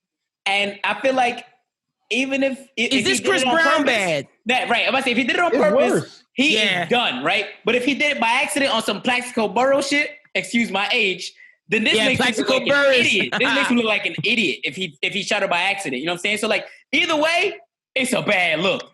And that's what I'm hoping it is. Because I've been hearing a lot of the theories. They got some shit basically going around saying that these niggas was about to get Tory bricks. and he just didn't know how to aim the gun, and shit went crazy. I'm hoping that's what it is. Yeah. But I will say this. If that nigga intentionally was shooting at Meg, bro. He done, bro. Yeah, so I can't support him no more. It would be a fucking amazing, bro, at how you can go on a run that he did and literally undo all that progress in one night. One situation. Yeah, bro, that's worse. To me, that's worse than the rise. The whole thing, that's worse than the rise and fall of 6ix9ine. Even though 6ix9ine will never have the respect and that's worse because Tory Lanez was about to be a pop star. Everything he wanted, everything he had talked about on interviews, he was getting, and just with the pull of a trigger is over with. Yep. And it's worse than 6ix9ine because we can argue that 6ix9ine come up was somewhat overnight. Yeah. Right. Tory Lanez he worked hard for this. He worked hard for that, yeah. I was in high school, bro. That's what I'm saying. Facts. You know what I mean? Like this niggas don't realize Tory probably close to 15 years in the game.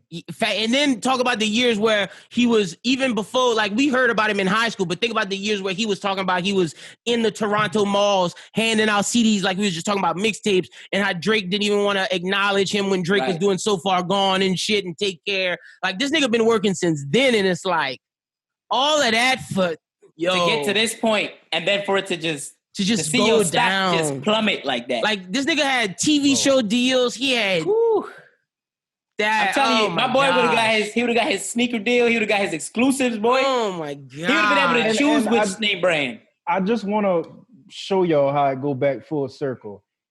One of those Kardashian bitches was at the center of that. Yes, nigga, you lying. Who was that? Kylie. He was at the Jenner house. Yeah, he was. This happened at the Jenner residence. Yeah, he was. Look, I ain't gonna hold y'all, bro. I may have to watch this season, bro. I may have to watch this season. No, he was, because it was Meg and her spicy, bro. On live. The way we noticed, because it was Meg, her on live, and then Tory come in, and Meg was like, Tory, don't get my phone wet. And then that's what we saw. Bro. This season about to be spicy, my nigga. I may have to plug in, bro. It's 3 episodes left to the season finale.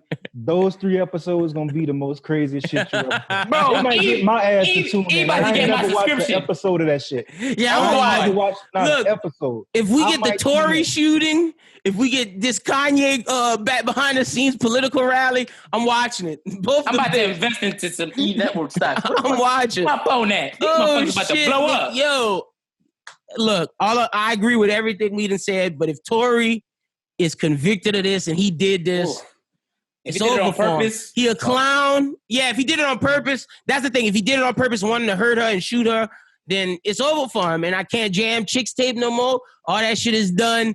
And that's worse than Chris Brown. That's worse. Bro. You shoot a bitch? Damn. You went to really hurt her. Like, yeah, Chris Brown beat her, and that's 100% horrible.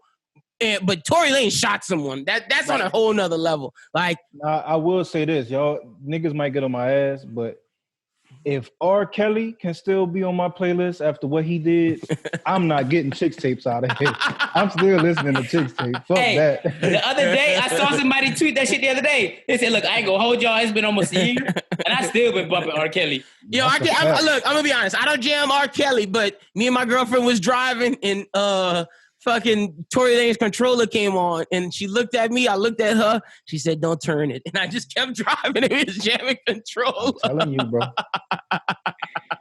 Oh shit! But yo, prayers to Meg, because Meg really came out and was like she was hurting. She said people clowning her. Drea, you silly for clowning Meg. Women got to be together. You know you wrong for that, Drea. Meg, you was a victim. And the fact that they making Harlem Nights memes about you, like you, Della Reese and Tory Eddie shooting you in your pinky toe, that's fucked up, Meg. We got your back over here at Bros Who Think. Solidity, my girl. Fuck Tory Lanez if that nigga shot you on purpose. But you need to say what happened. If that really happened, shot you? Yeah, stop clowning. Stop beating around the bush. I understand you trying to protect that nigga, but like, if he actually shot you on purpose, say it. Now, if it's with Doomsday and y'all was trying to rob him, that's why your ass not saying that. Well, I don't think it was them trying to rob him. Oh. The theory is it's like there was somebody ran up on him or thought they was getting robbed or some shit. And Tory accidentally shot him. Shit up and just, hit the wrong target. Damn, you know what I'm saying? Okay. That's when they was pulling out the jokes. They brought up that old ass video of Tory getting his shot blocked Yeah. saying he's not good at shooting and all this other shit. You know what I'm saying? So, Oh man, I hope it's like, that, Doom. I hope. I pray it's that. That's, and I think they just not talking about it because it must be some open legal shit they can't talk about. Yeah. Must be Okay. shit investigation going on, but I hope that he didn't legit take a shot at her. Yeah, same. Because I that just would don't be see Tory being that corny of a that nigga. being that nigga. Yeah, I know. Right. That don't seem It like a would take Tory a Lanez new thing. level of corny nigga to get mad at a female and pull out your gun and start shooting. Yeah, that's Because even and the corniest of niggas, I've never heard of a nigga doing that. that's what I'm saying. I done heard of And niggas. bitches give niggas reasons To shoot him in you know the what I'm foot. saying? I done heard We niggas do the shit like city they girls keyed a talking girl about bitches car. be scamming I done niggas heard and shit. Like, come on, Brooklyn man. face. I done heard niggas keying a girl car being with they corny niggas. I done That's heard corny. Yeah. that's corny That's corny. niggas. That's what I'm That's saying. scary corny. I done heard niggas do corny shit like that, but never try to shoot somebody. That's crazy. That's crazy, bro. Yeah, that's Tory, man. I would lose respect for him, that's for sure. But all right, the next thing, speaking of corny niggas, is Rick Ross corny now for the August Yes. Alsina song? Yes. Yes. And I want to be the first one to make a comment because Teflon Don is one of my all-time favorite albums. Front to back, back to front. I am utterly disgusted that the feature on that song is Rose. Officer Ricky, you have been demoted to Officer Ricky now. I'm Damn, and I know Brooklyn a Rick Ross fan too, though. That's the thing.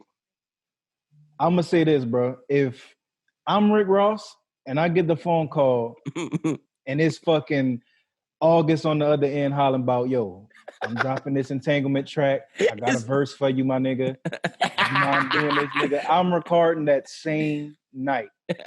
He ain't fuck Jada. Why not get in on this streaming money, man? Ross is a businessman. He bought his coins. I respect that. I respect that. He don't look corny though, Doom. Come on, man. I don't think so, bro. All he doing, he put a verse on it talking He about. said he had a Will bar, he had a Jada bar, he had an entanglement bar. If Ross would have been talking about one of his own relationships or something else, that's not corny. But he was being chatty patty with August about the situation. And you didn't call August a corn dog. It made him look bad, bro. That Will and Jada bar is kind of super corny from Ross. Yeah. But I'm saying, at least from my point of view, what difference is adding a verse on the song any different from niggas posting the memes? And he was just you right making That's fun true. of the same situation everybody else is making fun of. That's Okay. true. You know what I mean? All right, Yeah, well, you Why look. not get in on it? Well, He's look. getting paid for it. Get in You know what on I'm it, but don't be on the song with the nigga, because that's what he talking about. Like, I don't know. The There's a tweets are there, but that song is forever. Hey, there's a way to make the memes, and Ross could even put his Will and Jada verse in another song, and it would have been hard. Niggas been like, oh, he said entangled. Like if it would have been on a Ross song or a Meek song where he said the entanglement bar, niggas would have been like, damn, what Will gonna say? That's gonna get more hype. That's gonna be like, damn, than him being in the entanglement song. And I think that's the reason why the Ray J I Hit It First song has a feature from artists that nobody gave a fuck about. You know what I'm saying? Because like, who would have been brave enough at that time? I don't even know who it is. Bobby Brackens. I had to look it up before I said it. Damn, I didn't know Bobby Brackens was on. And low-key, Bobby Brackens' career was not the same since I Hit It First.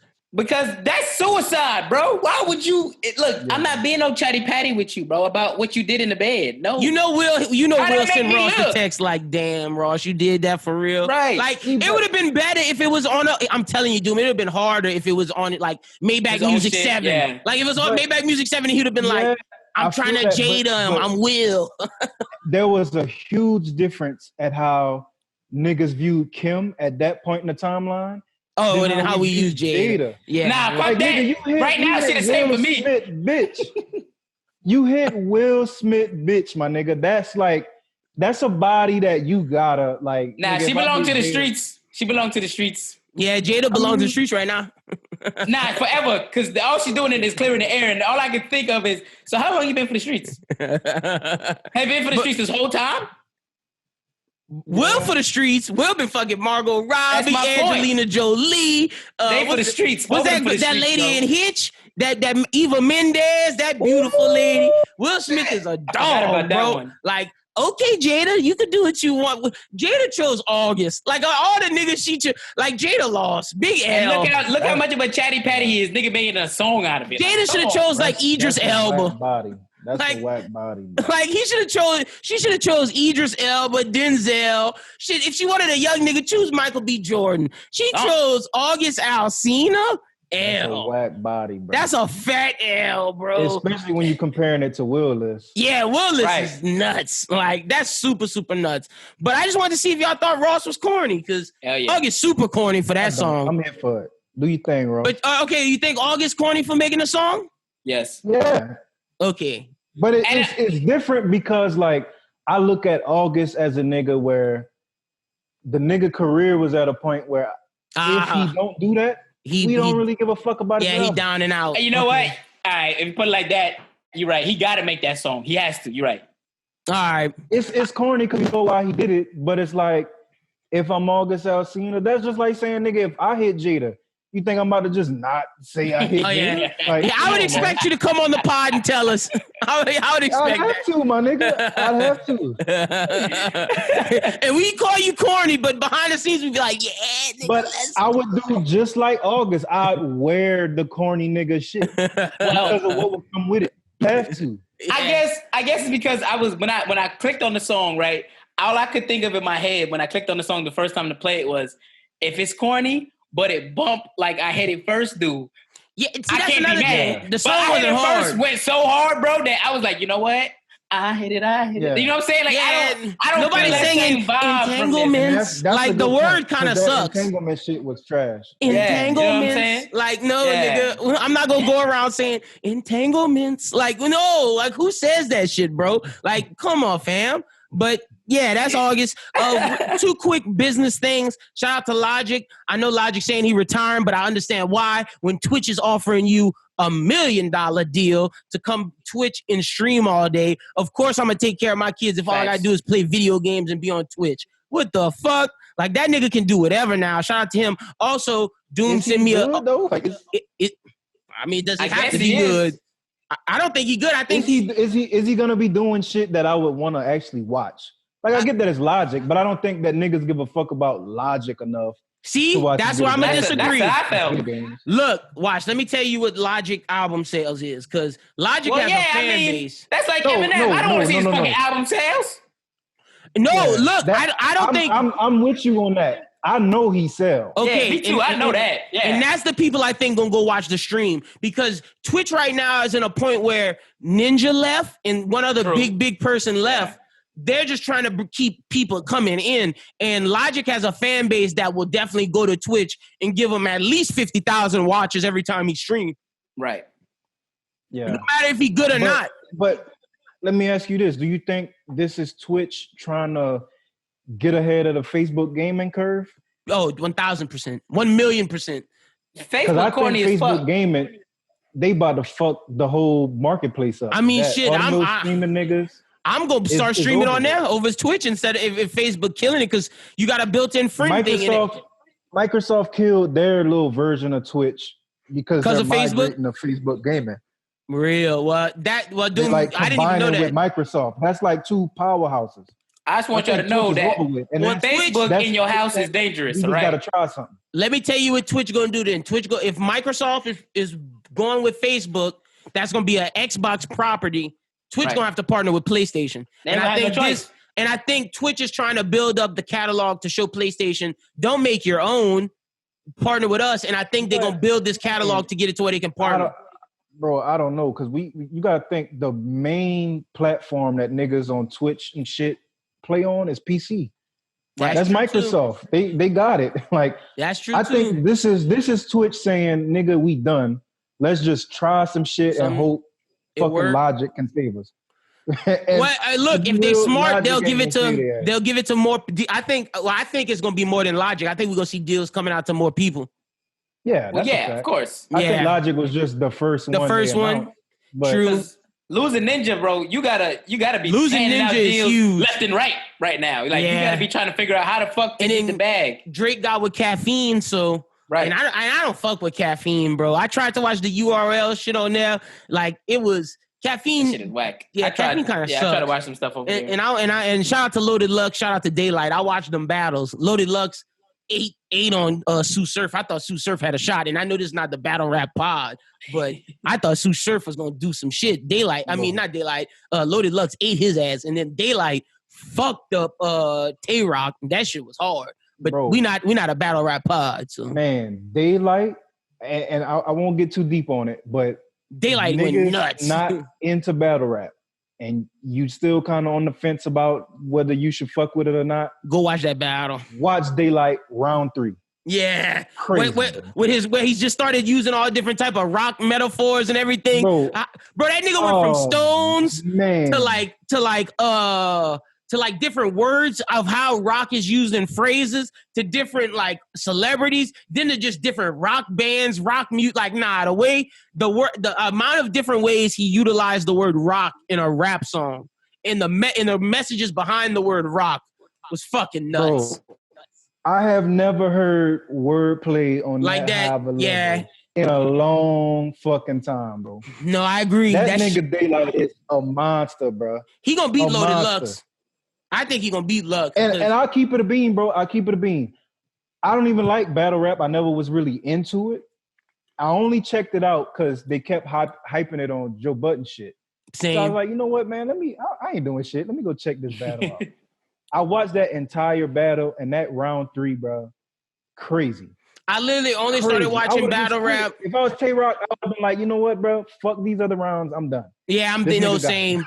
Exactly. I only started watching battle rap once I found out them Wildin' Out niggas actually did that in real life. And then I was like, oh, shit, these niggas do that. And then I would watch every now and again. And yo, Daylight, ooh, that shit was nuts, bro. That shit was crazy. Something serious, bro. Also, shout out to Kevin Garnett. I hope right now he's in a bidding war with his partners to buy the Timberwolves, but also the Minnesota Vikings owners are trying to get it. So if they're trying to get it, I can see them getting it over the KG group. But if KG gets it, that's big. Shout out to Kevin Garnett. That'd be dope to see. Bro. I would want him. We need black ownership. That would be better than the Miami Vikings people getting it because Kevin Garnett would actually care about the team. It would end up being a good team. Yeah. Those football people don't really know too much about it. They just trying to make more money. Right. That's what they worry about. Bro, the investment. It would be a great look if we had somebody black that could come into our organization and turn it around. Like you said, not just be into it for as an investment, but somebody that actually give a fuck about the organization. It would show the rest of the league like, yo, we got to step our shit up because this nigga's black, he's an owner, and he's doing a better job than us. Yep. You know what I mean? And it would open the door for more black owners. Yep. And Mike is the worst owner right now. His team don't win, so we need a black owner that got a winning team. Mike's team is trash. Them Hornets. Mike is one of the worst owners ever. Yeah. Mike can't draft. Mike, it's just so bad over there. But speaking of that, basketball is back, and me and Doom got to get to watching the Pelicans before I do Bros Who Ball. No, but real shit, we didn't have nothing else. But the Pels are back in series, though. Me and Doom got to go watch that. Brooklyn, tell the people they can find you on social media. You can find me at all social medias at Where Brooklyn At. That's Brooklyn with a Q, not a K, baby. That's for marketing purposes. Because we are not trying to get sued. But Doom, what you were saying, my brother? No, I was just going to say the Pels is busting the Nets' ass. They playing right now? Yeah, they look good. Ooh, I got to go check that out. It's like the third quarter right now. Ooh, I got to go jump in that. All right, Doom, tell the people they can find you on social media. At Lil Doom SJ, Instagram and Twitter, man. Y'all go make sure y'all follow Doom. Y'all can follow me at, never mind. I do mine at the end. All right, let's get into the Daryl Lynn song right now. Use Me. Let's get into that right now.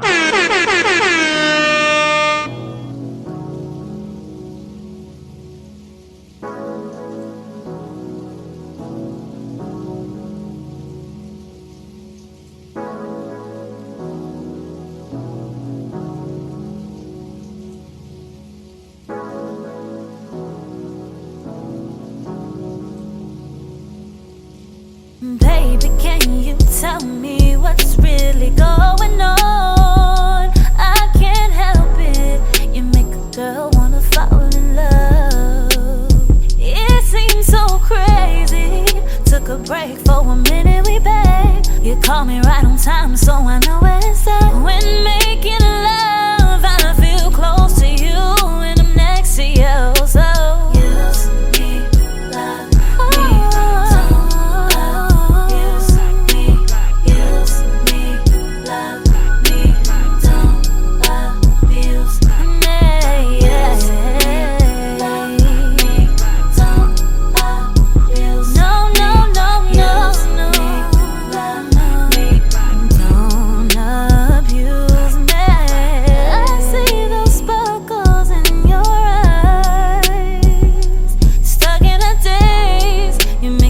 feel so good inside.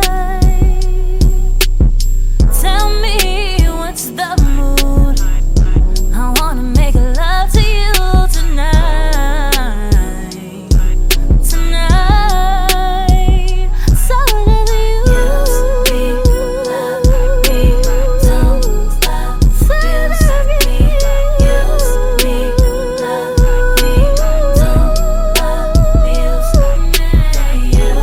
me. Give me all your time, and baby, would you be mine? Don't love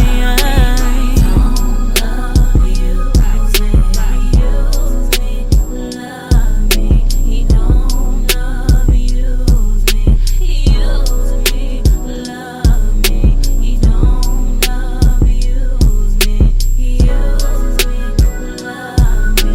He don't love you, use me, love me. Don't love you, use me.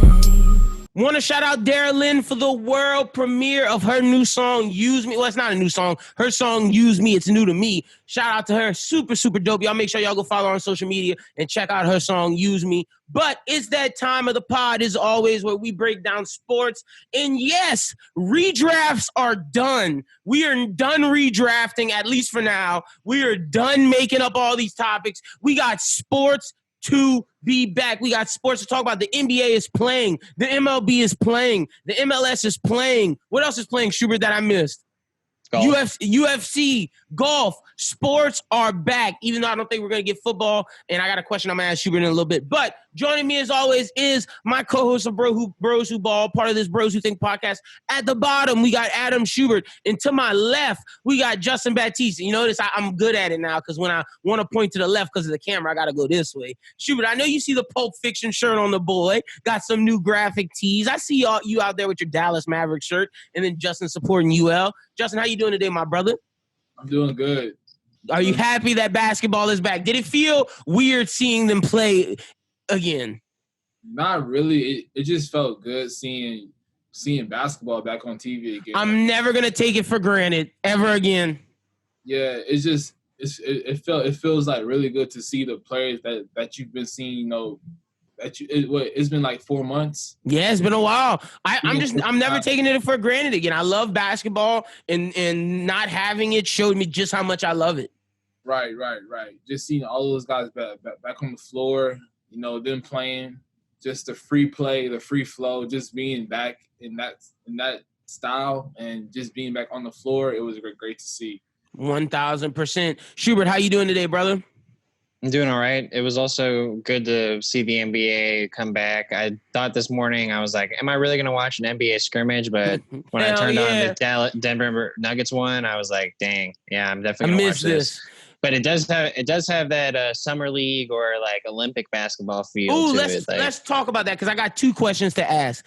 I got a question that's after this that's a little more open-ended. But that's just a scrimmage, maybe. But I wanted to ask y'all, how did y'all feel about how the games look? I feel like when there's more actual game, like when it's the 8 games that they're playing for the playoffs and then the playoffs, I don't know if you saw during some of those games, they brought a Zoom picture of they brought in a crowd that was somewhere else, I think, or maybe that was an old crowd.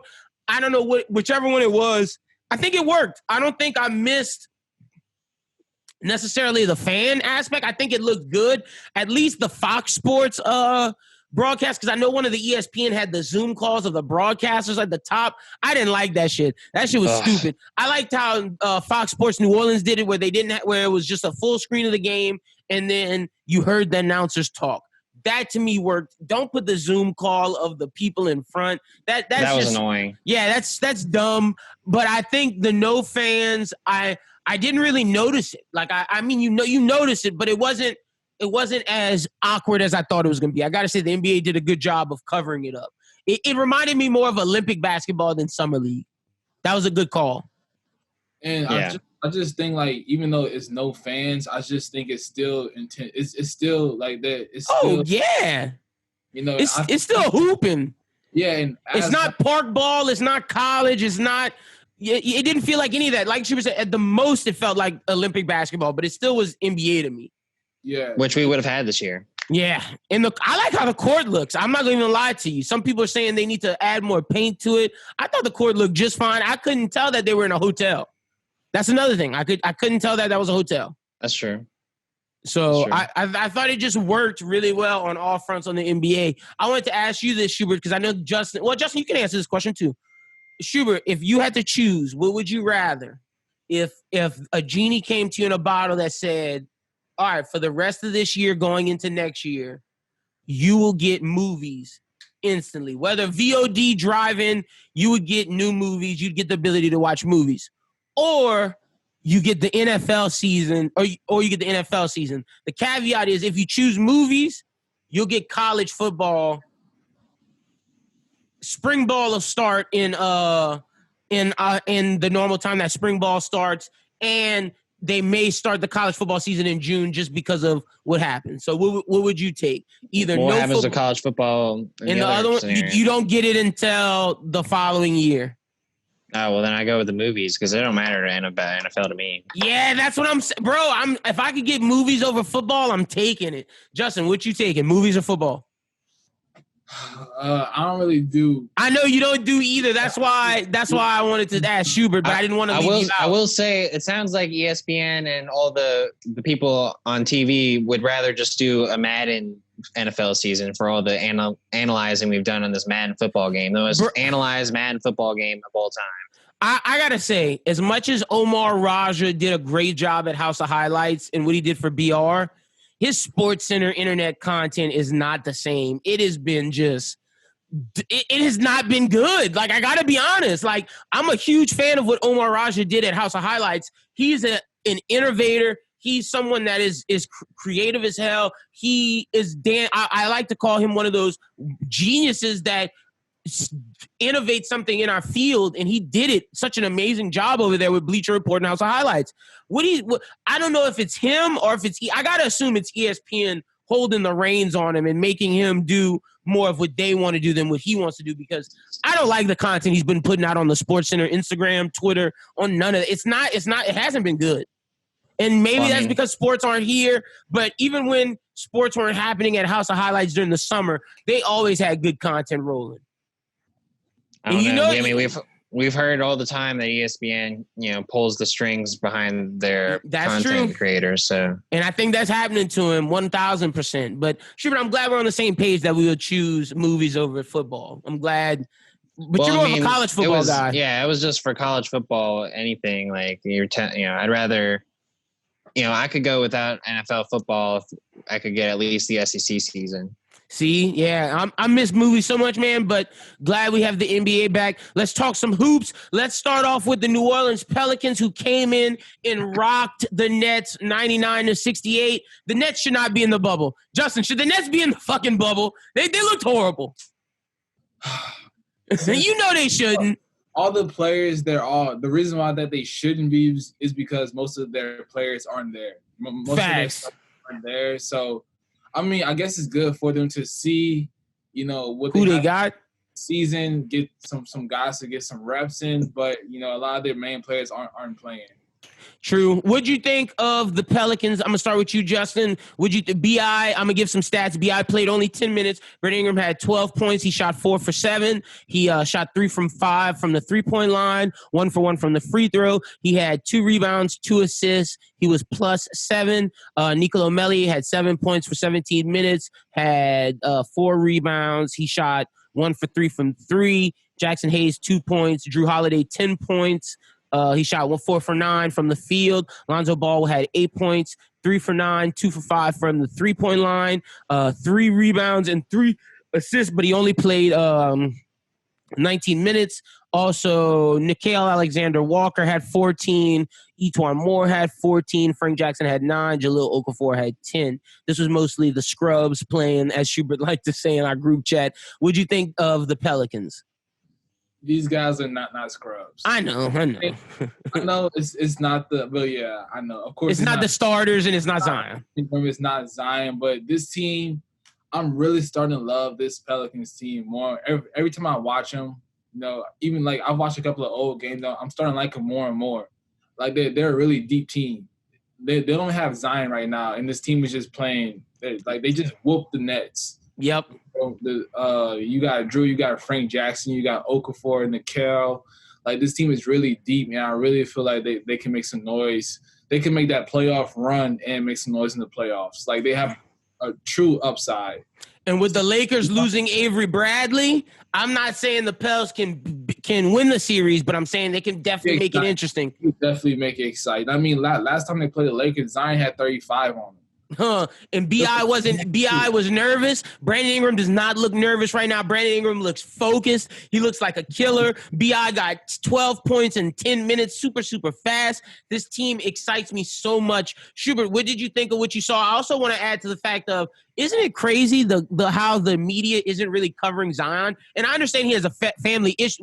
I understand he has a family issue, but if that was LeBron, if that was Tom Brady, if that was Drew Brees, if that was any major star of Zion's caliber, I felt like the media would have tried to report on what was going on with his family, but I do appreciate that they're taking it seriously. Also, the tests have come back. He's been tested daily for COVID. It's been negative. Let's hope it stays that way so Zion doesn't have to sit out any amount of time so he can play on all these games. Hopefully, and he said he'll be playing, so hopefully he'll be back on the 31st. But what did you think of the Pelicans, and what do you think about just my little? Is it weird that I think that? Like, I just feel like the media normally would blow it out of the water. I don't think Zion is like LeBron. True. I mean, like, that's like kind of like a pretty big thing. Like, but young LeBron, they would have did the same thing for. Like, Zion has the most. Well, I don't even think he's young LeBron. Like, I just don't think that he's got that.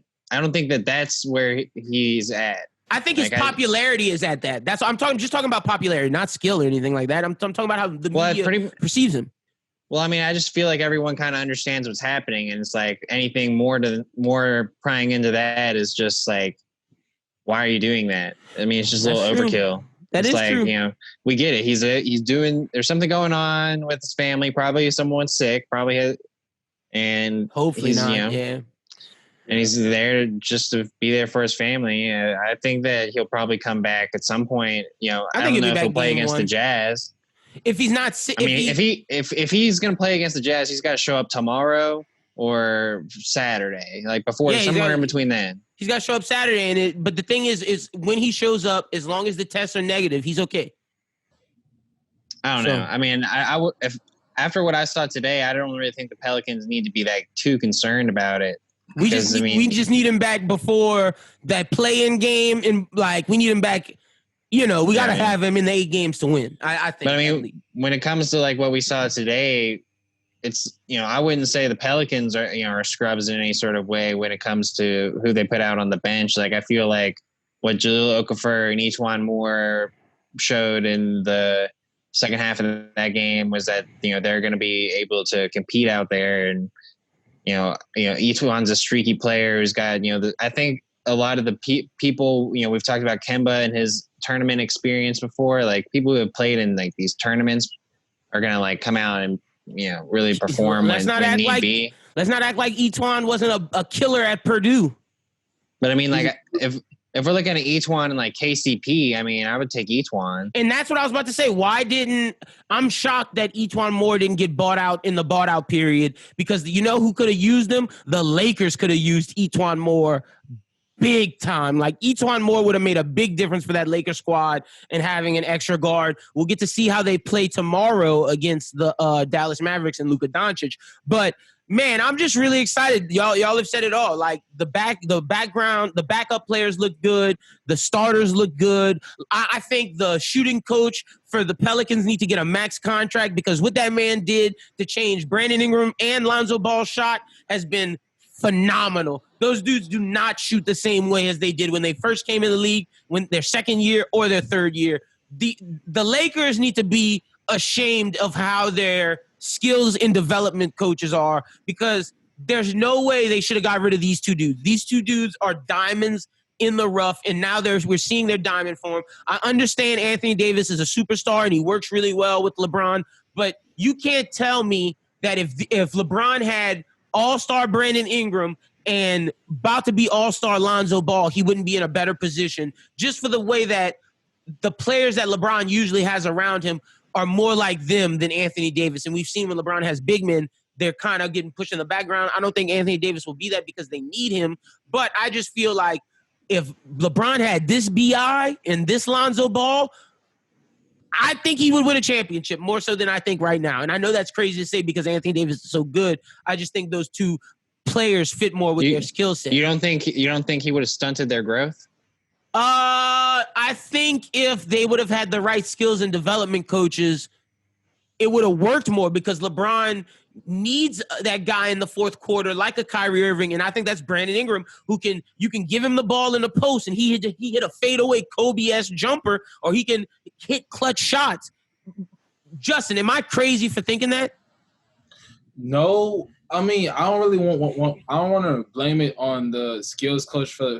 Oh yeah, no, don't blame me. Yeah, you don't have to do that. I'm just saying if LeBron had all-star Brandon Ingram and this year's Lonzo Ball, doesn't that, just for the fact that he plays better with guards, doesn't that seem like, oh, maybe this team would have been, like maybe they should have tried to get rid of Kuzma and kept Brandon Ingram if they could.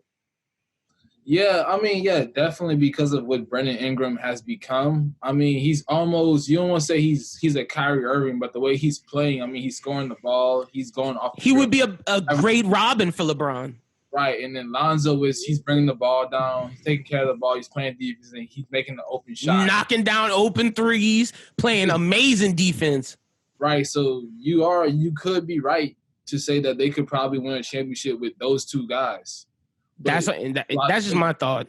Yeah, definitely. But being on the Pelicans, I don't want to say that LeBron would stunt their growth, but it's just that they have more freedom to grow. You know, playing with that's true. LeBron, hear other players say that it's some pressure. Facts. That comes playing with Bron. So I think by them, you know, having their own team and you saying, you know, you guys are the main guys, is making them more comfortable. And I think that's why we're seeing the growth that we see from those two young players. All right, I like what both you and Schubert said. This is the episode where I'm acknowledging that my co-host may have better takes than me. I did that early in the show with Doom. And I do like what you and Schubert say. I think it's a combination of what I'm saying and what y'all are saying. I think it's a mixture of the fact that LA was a very big bright lights for those two gentlemen. Lonzo, in the fact being around his family, and we know what his father's like, him getting away from there. Brandon Ingram being a small town kid from Carolina, preferring the South to the big West Coast city. Back in the South, closer to his family. Lonzo Ball getting a new sense of a new atmosphere. The pressure of being with LeBron, like both you and Schubert said, not necessarily stunning their growth, but not allowing them to be having the freedom of being the star players that we see right now. And I got to give it on the strength and not the strength and conditioning, no, the skills and development coaches, because like I said, what Fred Vincent did with their shots is absolutely amazing. Like these dudes, Fred Vincent needs to get a max contract for the Pelicans. He is an amazing coach. And the fact is, if I'm a Pelicans fan, like I am, but if I'm a Pelicans fan out there, or if I'm someone from Louisiana, I want to immediately become a Pelicans fan because the future is bright. To me, what David Griffin and how am I forgetting my guy's name who went to Duke? Schubert, what's the other GM's name? How am I forgetting his name right now? Oh man. It's David Griffin, Swin Cash, and I don't know why I'm forgetting his name right now, but anyway, what they're building seems very Spurs-esque. It's like they're building a team with Trajan Langdon. With Trajan Langdon, David Griffin, and Swin Cash are building, it's like this mini Spurs team where we're going to have young guys come in and we can develop them and make them right for our team and fit the mold. And we see that happening with these young guys. Hopefully, Nickeil Alexander-Walker can grow into the player that we want him to be because he was a little erratic tonight and he definitely shot some unnecessary shots, but that comes with youth, and hopefully we can grow into it. But what I saw from Brandon Ingram, Lonzo Ball, Drew Holiday, and the rest of the guys, it makes me really excited for this Pelicans team, and the Grizzlies need to be worried. Justin and Schubert did not watch the Clippers game, but it wasn't too much from that game. Like we talked about, it's a lot of players playing not very many minutes. Kawhi played, I believe. Hold on, let me see what my boy Kawhi played. Kawhi played 19 minutes, had 9 points. Reggie Jackson played 18 minutes. Paul George played 19 minutes. I think it's interesting that they start Reggie Jackson. Patrick Beverley isn't there, though, so I guess Patrick Beverley would start if he was there. Montrezl Harrell wasn't there either. So it wasn't the full Clippers team that we would see, but they still won the game nonetheless. Justin, I want to ask you and Schubert what y'all think about. Start with you, Justin. What'd you think of the Denver Nuggets team? They won 89-82. Should the Wizards be in the bubble? So what I thought about the game is, I like Bobo. That was the main standout for me was him. I want to say he finished with a double-double. Yeah, he had 32. He played 32 minutes, 16 points, and he had 10 rebounds but he did have 5 turnovers, but he had 6 blocks. It's interesting because out of all the teams, the Denver played their stars the most. They played Bobo 32 minutes. They played Jokic 26. They played Millsaps 24.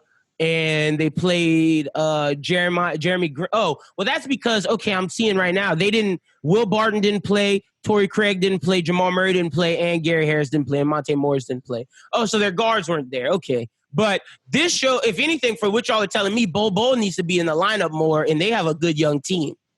Bobo is going to be good. I like him a lot. He's athletic. And he can play. And he's a stat. I mean, his stats showed. He had double, 6 blocks. So. And he can play small forward. I think when they can phase out Paul Millsaps and run a lineup of Jokic, Bobo, and Michael Porter Jr. with Barton and Morris. I mean, not Morris. With Barton and Murray or Harris and Murray. I think they're in the same ballpark as the Pelicans and the Mavericks with amazing young core going forward. They might have a better young team than the said Pelicans and Mavericks. If Michael Porter Jr. could, become that can be a good young team on the rise. That's because they have 3, like Jokic, Bobo, and Michael Porter Jr. have potential to both be all 3 stars, whereas the Pelicans just have. Well, the Pelicans have Lonzo, Brandon Ingram, and Zion.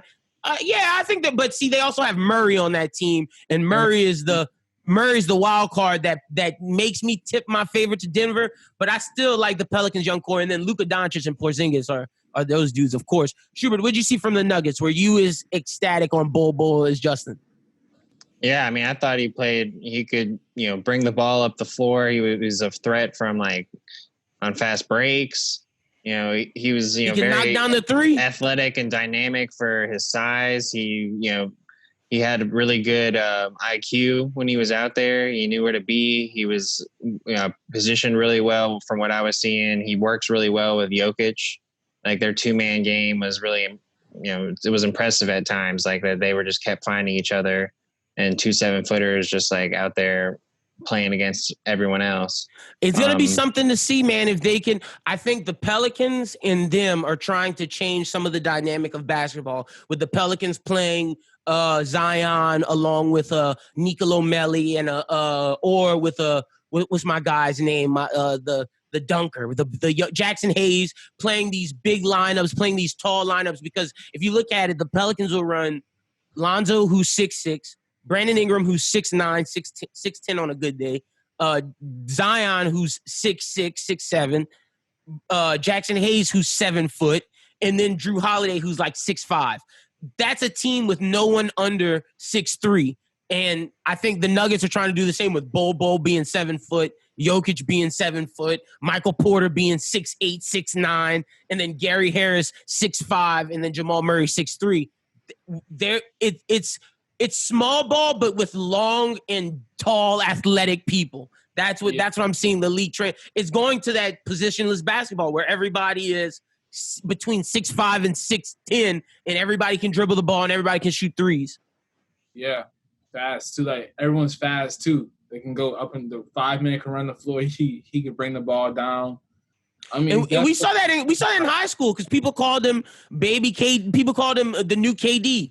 And Bobo, I thought when he was drafted, he got drafted too low. But when he started playing, he wasn't showing a lot of stuff. But now he's showing why he was highly favored coming out of high school. So there is a baby. Bobo, he was good. I don't know if he was baby. He was good. There's another baby KD. I know. KD coming up in Detroit. Imani Bates. Yeah, that dude is a baller. That's a baby KD. He is a super baller. All right, Yeah.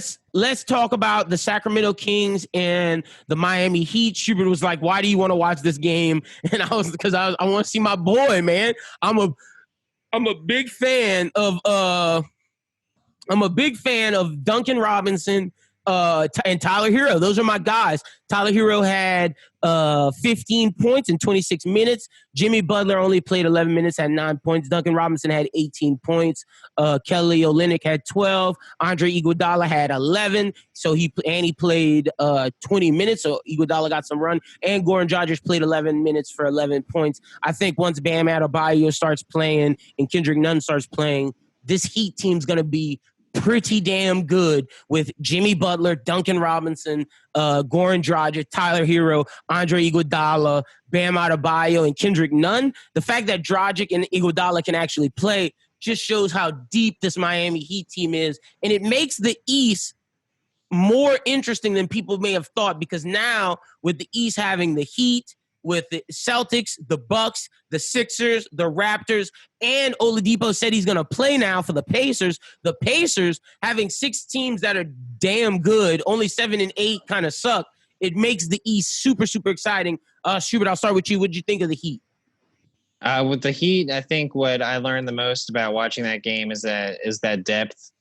The 2 names that you didn't mention that are, notorious for being dogs in the playoffs are Crowder and Olynyk. Facts. So having them in your rotation on your bench is just another piece to be in an East where anything can happen with some of these series. So I think that they're as dangerous as anyone to at least make a little bit of a run. I don't know if they beat the Bucks. I don't know if they have anyone that could really stop Giannis. But see, the thing is, Giannis, but that's why they have Iguodala. But the thing is with the Heat, to me, is they don't have a star that's as talented as Giannis. Jimmy is the closest thing, but I like the team of the Heat more than the Bucks, and they can knock down shots. The question is, in the playoffs, can Duncan Robinson and Tyler Hero show up? They're young guys, and Kendrick Nunn. Can they show up? And is Bam Adebayo the real deal? Those are the question with the Heat. And if those things happen and turn out to be true, the Heat to me are just as they're the third or second best team. I like them more. I like the Celtics probably the most. And then if the Heat actually, these young guys are the real deal, I like the Heat more than the Bucks because they don't just rely on athleticism. They rely on skill and they rely on fundamentals. Justin, you're a big fundamentals guy. Am I tripping with my Heat take? Definitely not. And I think if the Heat, like you had said, they have shooting. They have a lot of shooting. But I think if they're playing their best basketball at the right time, they could shock some people because they have shooting, they have Jimmy Butler, defense also. They have an inside-out game with Jimmy Butler. He could post up from the inside. They have knock it down. You got Bam, who's an all-star defensive presence, and who can also be offensive presence too. And you got a former Finals MVP in Iggy. I think people sleeping on the fact Iggy's there. Iggy's not there for those 8 games. Iggy's there for the playoffs when they need someone to go on Giannis, or they need someone to go on Ben Simmons, or they need someone to go on Jason Tatum and just not necessarily stop them from just getting their points, but it's the fourth quarter and there's like 4 possessions left. Iggy's going to come in and play lockdown defense. And then with Jimmy having those 2 dudes playing lockdown defense, it makes the Heat more deadly. And in this situation of it's an AAU-style tournament and there's only a certain amount of games, the fact that they're young adds to the fact of they have young legs. They can go. This new style of how the bubble is going to work kind of favors youth, but favors having the right veterans on your team. And I think the Heat is that perfect combination.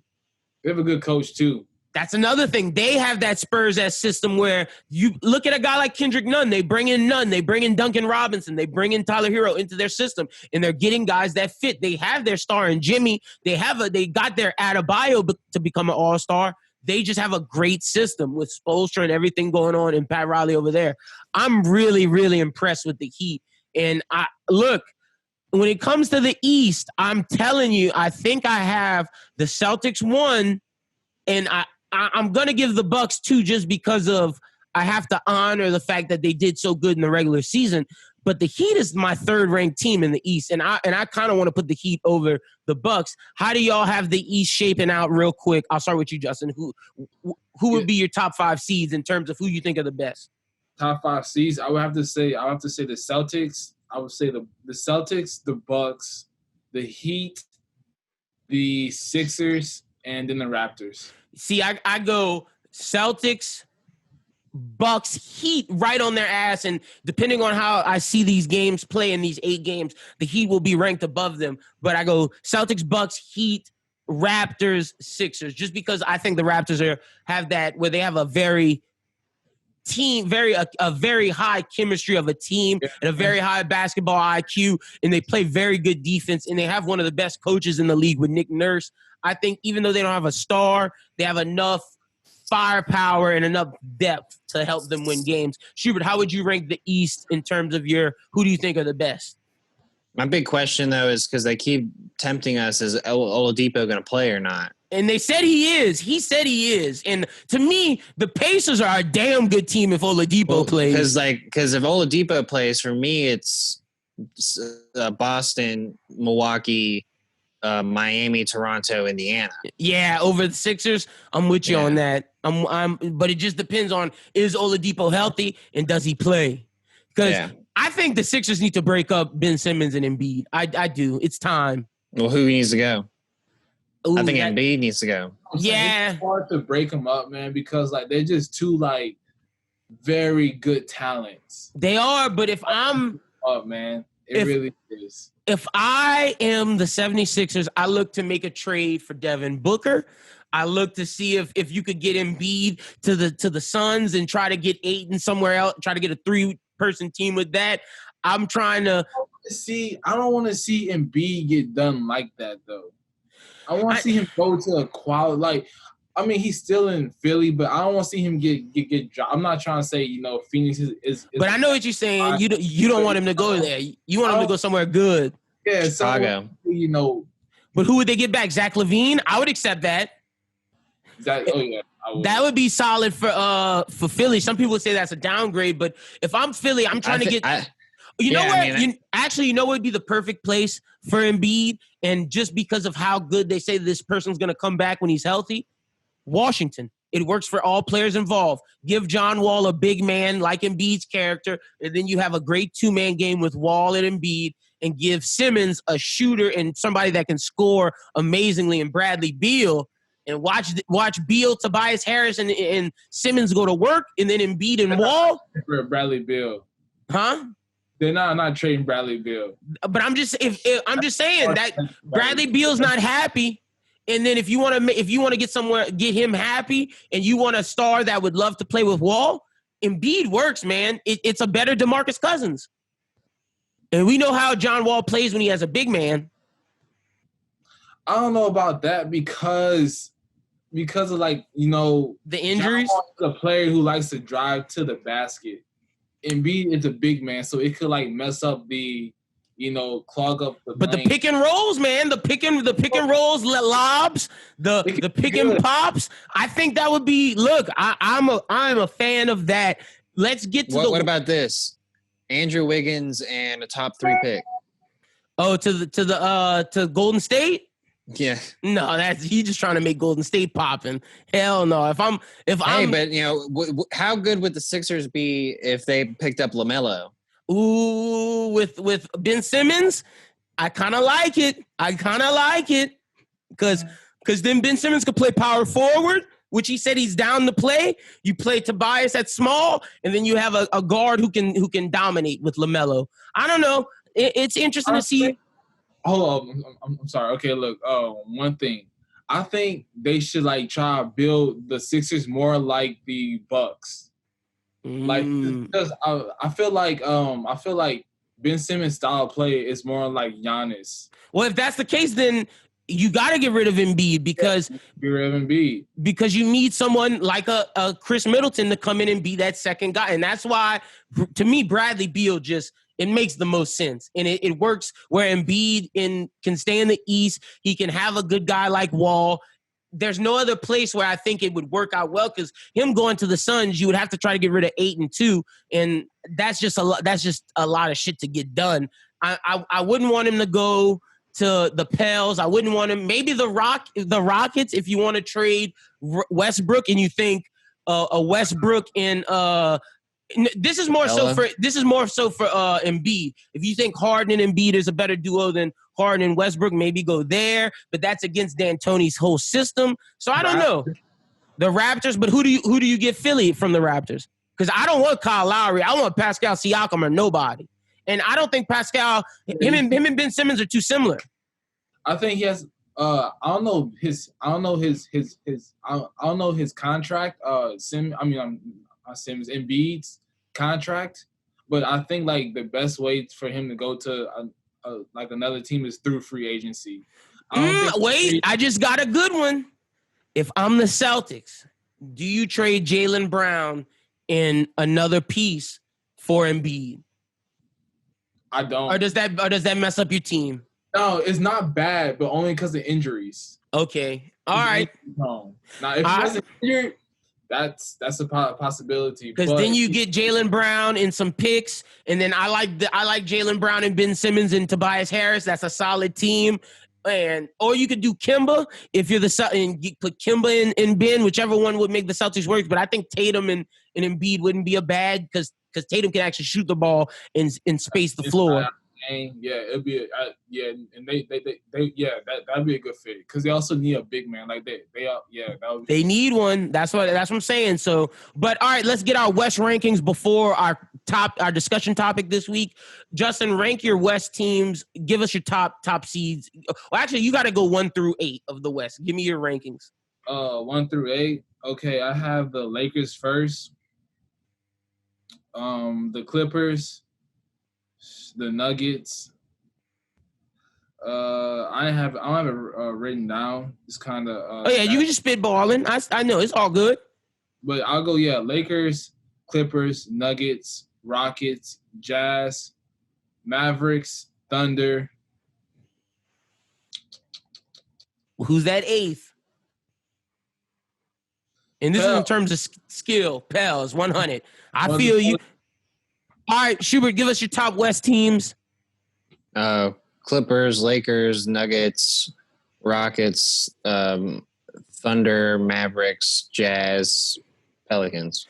All right, I go Clippers, Lakers, Nuggets, Rockets. Actually, I go Clippers, Lakers, Rockets, Nuggets, Mavericks, Thunder, Jazz, Pelicans, because the Rudy Gobert and Donovan Mitchell beef is real. Rudy Gobert wanted to tweet that, it's just opinions. Nah, that beef is real, and Donovan Mitchell does not want to be in Utah. Donovan Mitchell wants to leave. There's rumors that he might go to the Knicks because him and Leon Rose are cool. That's actually a big possibility. Schubert, I don't want to get your hopes up because y'all think y'all are going to get every free agent, but who would you rather, Donovan Mitchell or Devin Booker? Because both have rumors that they want to both go there. Devin Booker. Devin Booker?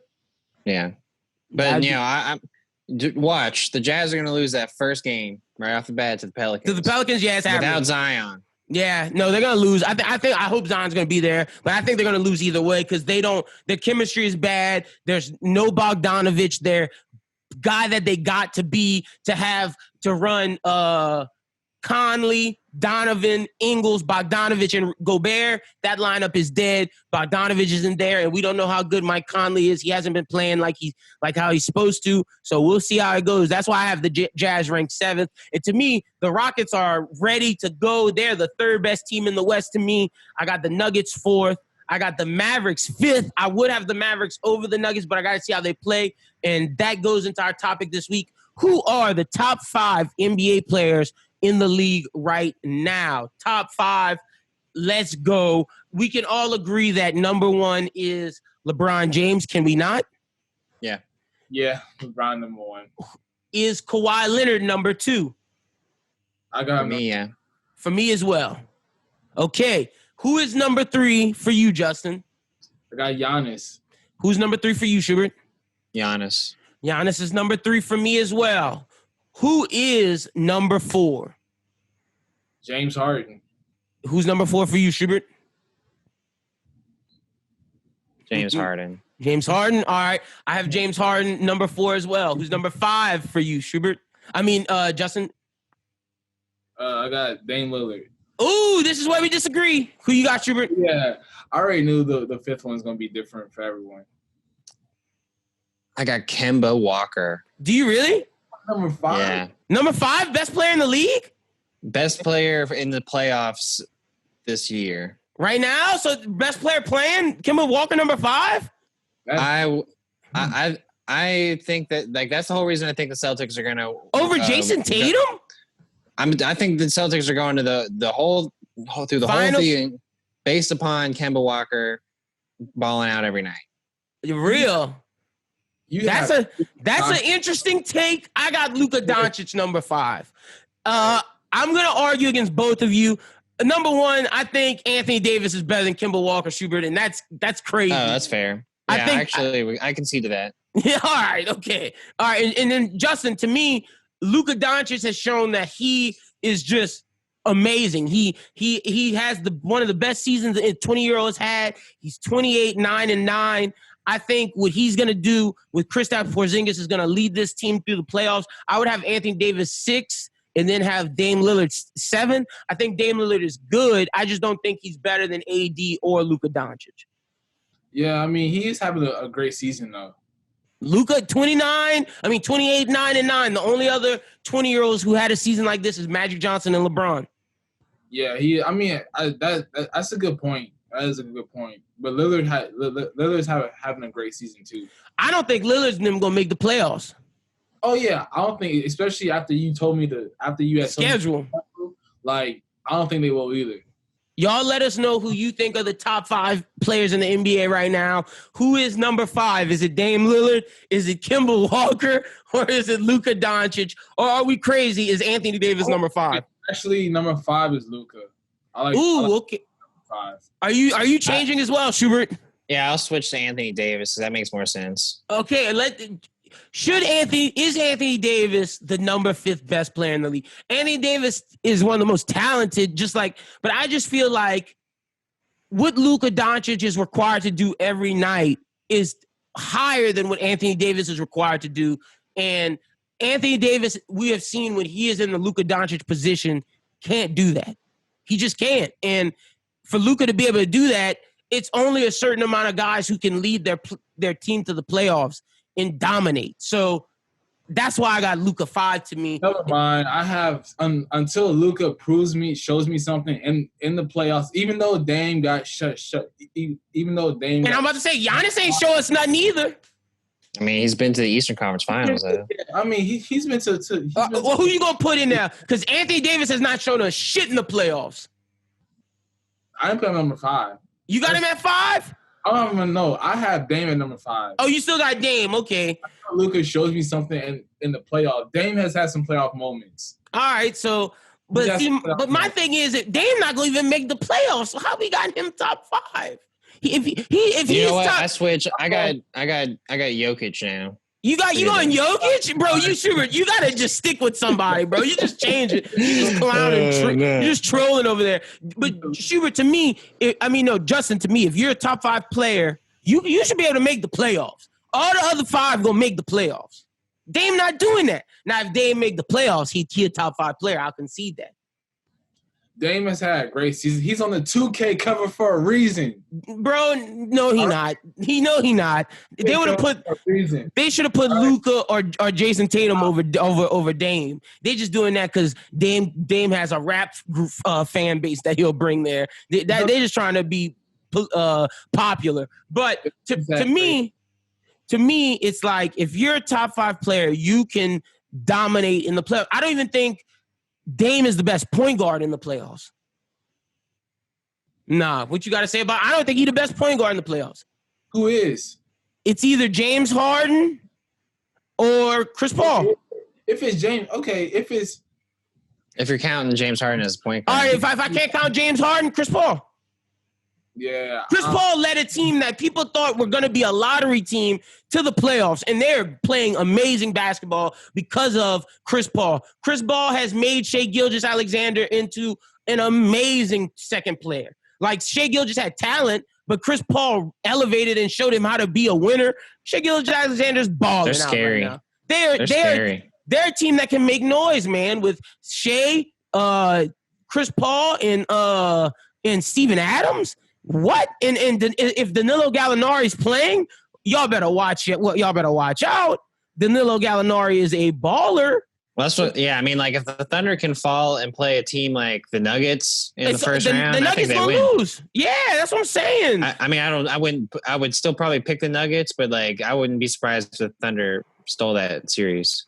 And that's why I have the Thunder ranked above the Jazz. I only have the Nuggets ranked higher than them just because of the Nuggets' potential. But in terms of what teams can do, if the Thunder hit a roll, like they're gonna be pretty damn good. Like they have Shai Gilgeous-Alexander, Danilo Gallinari, and Danilo is a guy who, when healthy, can get his own shot, create his own shot, and shoot off the dribble. So he's a guy that people need to watch out for. Chris Paul, so that's 3 people, and then Steven Adams, and then having Dennis Schroeder off the bench. The problem with the Thunder is they don't have enough depth because they go Shai, Danilo, Chris Paul, Steven Adams, and then Schroeder. That's 6. I guess you'll play Nerlens Noel 7. And then what? I hate saying Andre Roberson's name. I'd rather say Terrence Ferguson over him. Hey, I was watching an old playoff film of him, and he played some D. Roberson can play defense, but his offense, he's an offensive liability. He's an offensive liability. People don't guard him. Like, it's embarrassing. That's, to me, Justin, that's the problem with the Thunder. They don't have enough depth at all. Because they got Hamidou Diallo, Darius Baisley. Like, they got people you don't know, like Abdel Nader, Mike Muscala, Devin Hall, Isaiah Roby. These are just guys. They're not real role players. But, I mean, I feel like a lot of people didn't even expect them to even be in the playoff run. That's what I'm saying. That's why I got to say Chris Paul's playing amazing. So, yeah, I think them just being in the playoffs is, it's huge. But that whole playoff thing, the Blazers not being in the playoffs, that's really hurting Dame's rep of being a top 5 player. But his skill level is just so elite, man. Like, he is talented. He's an elite player. He is, but his team's not in the playoffs, so it's kind of hard to put him at that top 5. But just because off of a skilled player, like and Luka's a very skilled player, I'm still putting Dame at 5. All right, that's okay. I'm not mad at it. Like, I got Luka. And Dame at 5. has cool shoes. Luka is in the MVP race for a reason, and Luka Doncic is him. Jason Tatum and Zion Williamson are the future of the NBA. Those are the next 3 best players of the league. Trae Young, you forgot Trae. To me, look. Let me rank. We can rank young players next week, but I go Luka. See, I got they're interchangeable because I think they're all great. Luka, Zion, and Tatum are tier 1. Tier 2, that's where I put Trae Young with maybe like a Bol Bol, DeAndre Ayton, some of these other guys. Bol and DeAndre Ayton. All right, well, not Bol Bol. All right, I got him with like Pascal Siakam, like those dudes who are on the cusp. I mean, I think, we got a lot to see in these playoffs, like, Luka can really make a big name for himself. Same Brandon with Zion. Ingram because, if Zion doesn't play a lot of these games, then I don't know how you can put Zion in that conversation, especially if, like, someone like John Morant, puts his team in the playoffs or something like that, Or if Brandon Ingram puts him in the playoffs, then Brandon has to be in that conversation. Yeah, but he's a little older than the guys we're talking about. Shit, Brandon's the same. He's like, what, a year? 3 years older than Zion?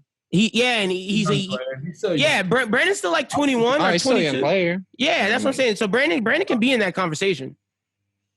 And then if Lonzo balls out, Lonzo in that conversation. Y'all know I always like to throw my boy Zo in the mix. Yeah. Zo is a baller. Zo is the future, one of the future best point guards in this league. Zo's going to be that best player on the team that doesn't make the All-Star game. Like, he's going to be it's going to be Zion, BI, and then like Lonzo won't make the All-Star team, but everyone knows that he's good. Yeah, probably so. But yeah, Brandon Ingram's 22. He got a lot of time left. But Justin, real quick before we get out of here, I wanted to ask you, because Schubert wanted to talk about this last week. Schubert, ask him the question about high school that you wanted to discuss.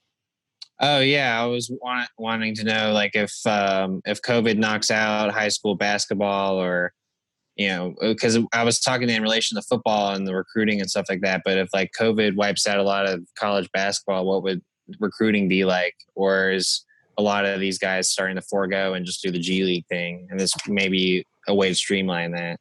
Yeah, how is high school basketball? How does not playing high school basketball affect college basketball this upcoming season? I mean, I think it affects it a lot because you won't see the players play, and I think like that's the hardest thing is guys who's going into their senior year are just college coaches who's expecting to see a player play this upcoming season. They probably won't be able to see them play. Now they can still see them play. I don't think that the season is canceled. And I think that it's going to eventually start up, like as we can see the NBA, but they have the whole bubble thing. So yeah, I don't know if high school basketball happening. Yeah, but I think like they'll find a way to make it happen. It's just hard because it's high school. It's kids. If college doesn't play, high school definitely not playing. Yeah, but I really think that they'll find a way to play sports. I really do. Like I really think they'll find a way. And I know it's kind of hard to see that right now. But you don't see a world where they don't play. Like they're forcing school. Like they're trying to force school. So I think if they're gonna force school, then they're gonna probably force sports because a lot of these kids, true. You gotta play sports. So, and my thing is, if you make them go to school, we'll stop. Like, why not make them play sports? They're already around everybody. Also, AAU's going on right now. That is true. That's fair. If AAU's happening, then why can't high school? And I've seen a lot of coaches who coach AAU teams who aren't letting their AAU teams play be upset. They're upset at these AAU coaches because they think they're risking these kids' lives, which I mean, they kind of are. Yeah, definitely. But to say that like they're actually playing though. Yeah. Like Texas, like they're doing AAU right now. No, that is a fact. I think this affects seniors, people going into their senior year who might not have been on a college radar, who may have been on some D2, lower D1 programs, or maybe not even at all, who needed their senior year to maybe show like, yo, I'm talented. Because we always hear those stories of kids who didn't come on until their junior, senior year and then get recruited by a smaller D1 school who then blow up and become NBA players, just have that moment to go to college. And I think this affects them a lot. My thought, and it may just pertain more to the whole football thing, but I think it's just going to be very regional. Like I think a lot of we're not going to see California kids, go to Duke. You know what I'm saying? Like I think it's going to be good for state schools to be able to. The South is going to play. Well, yeah, I understand that, but I'm saying like I think it's going to be a good opportunity for like the schools that usually don't get the big recruits to steal one because the other schools won't be looking at him or they don't know him as well because they didn't watch him when he was a sophomore or something like that. Yeah, like California, like USC can maybe keep their talent in California now.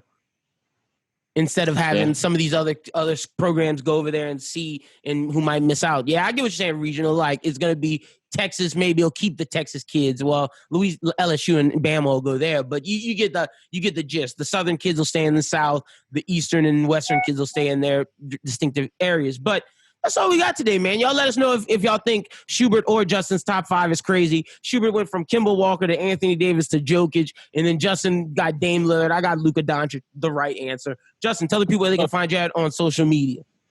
It was a good answer. But yeah, my handle name is Justin Baptiste at 22. I'm on all social media platforms, Twitter, Facebook, Instagram, Snapchat, Lyndon's favorite. That's not my favorite, bro. That's your favorite. You clowning. Also, my blog site, TrajanLadies.com. Y'all make sure y'all go check it out because there's no college basketball. At least now, Justin is letting y'all know who to look for the NBA draft. And that's literally keeping me understanding who these players are. Y'all go check out TraysandLadies.com because it's super necessary in times like these. Schubert, tell the people where they can find you at on social media. You can find me on Twitter and Instagram at aschubert14. And we got the Bros Who Binge out right now with the Palm Springs review. Super dope movie. Y'all check out Palm Springs. Yeah. And the Avatar review. and Avatar, and this week we'll maybe do Doom Patrol. I don't know. Maybe so. I'm trying to get you to do Guns Akimbo. I watched that movie. Yeah, Guns Akimbo is what you want me to watch. That's right. You said it was trash, but it was pretty good. That's just what I've heard, that is trash. But we have big Star Wars news to talk about our boy Donald Glover. And there's a lot of Are We Sure's in Guns Akimbo, so that's why I think it'd be funny to review. I think you'd enjoy it, though. Cool. So we'll maybe review that, but we still got to talk off air. But you guys be sure to follow me at BWT. Follow Bros Who Think at Bros Who Think. If you haven't checked out the most recent episode of Anime Talk, do that now. Also follow us on Twitch, Bros Who Think on Twitch. We're doing it. We're twitching, live streaming. We're gonna be live streaming video games. I'll be live streaming for the PlayStation. Schubert and Doom will have the Xbox on lock. Chris will be doing for the Switch. So y'all come check us out. And if any rapper, creative, or anybody out there want to get smoking 2K on PlayStation 4, your boy got you. No, Justin is trash. Justin has lost every time to me in 2K, and we can stream. Play me again. Look, what's up? We'll play tomorrow. Stream a match. By the time the people hear this, we'll play when the people hear this. What's up? What's up? I'm gonna text you. That's happening because this nigga think he good. This nigga is trash. All right, but like I said, y'all make sure y'all follow us, subscribe on YouTube, and follow us on Twitter, Spotify, Apple Music, wherever you follow us at. But for Doom, for Brooklyn, for Justin, for Schubert, my name is Lyndon. Y'all be sure to have a great weekend. Wear your mask. Be safe. Have a good one, and we'll talk to you next Thursday. Until then, peace. Schubert drinking the wine.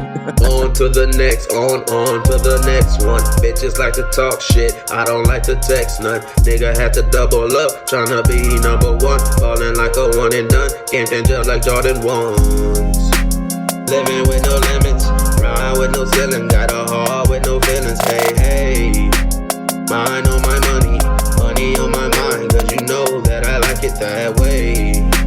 I just need my grade with my balls for them.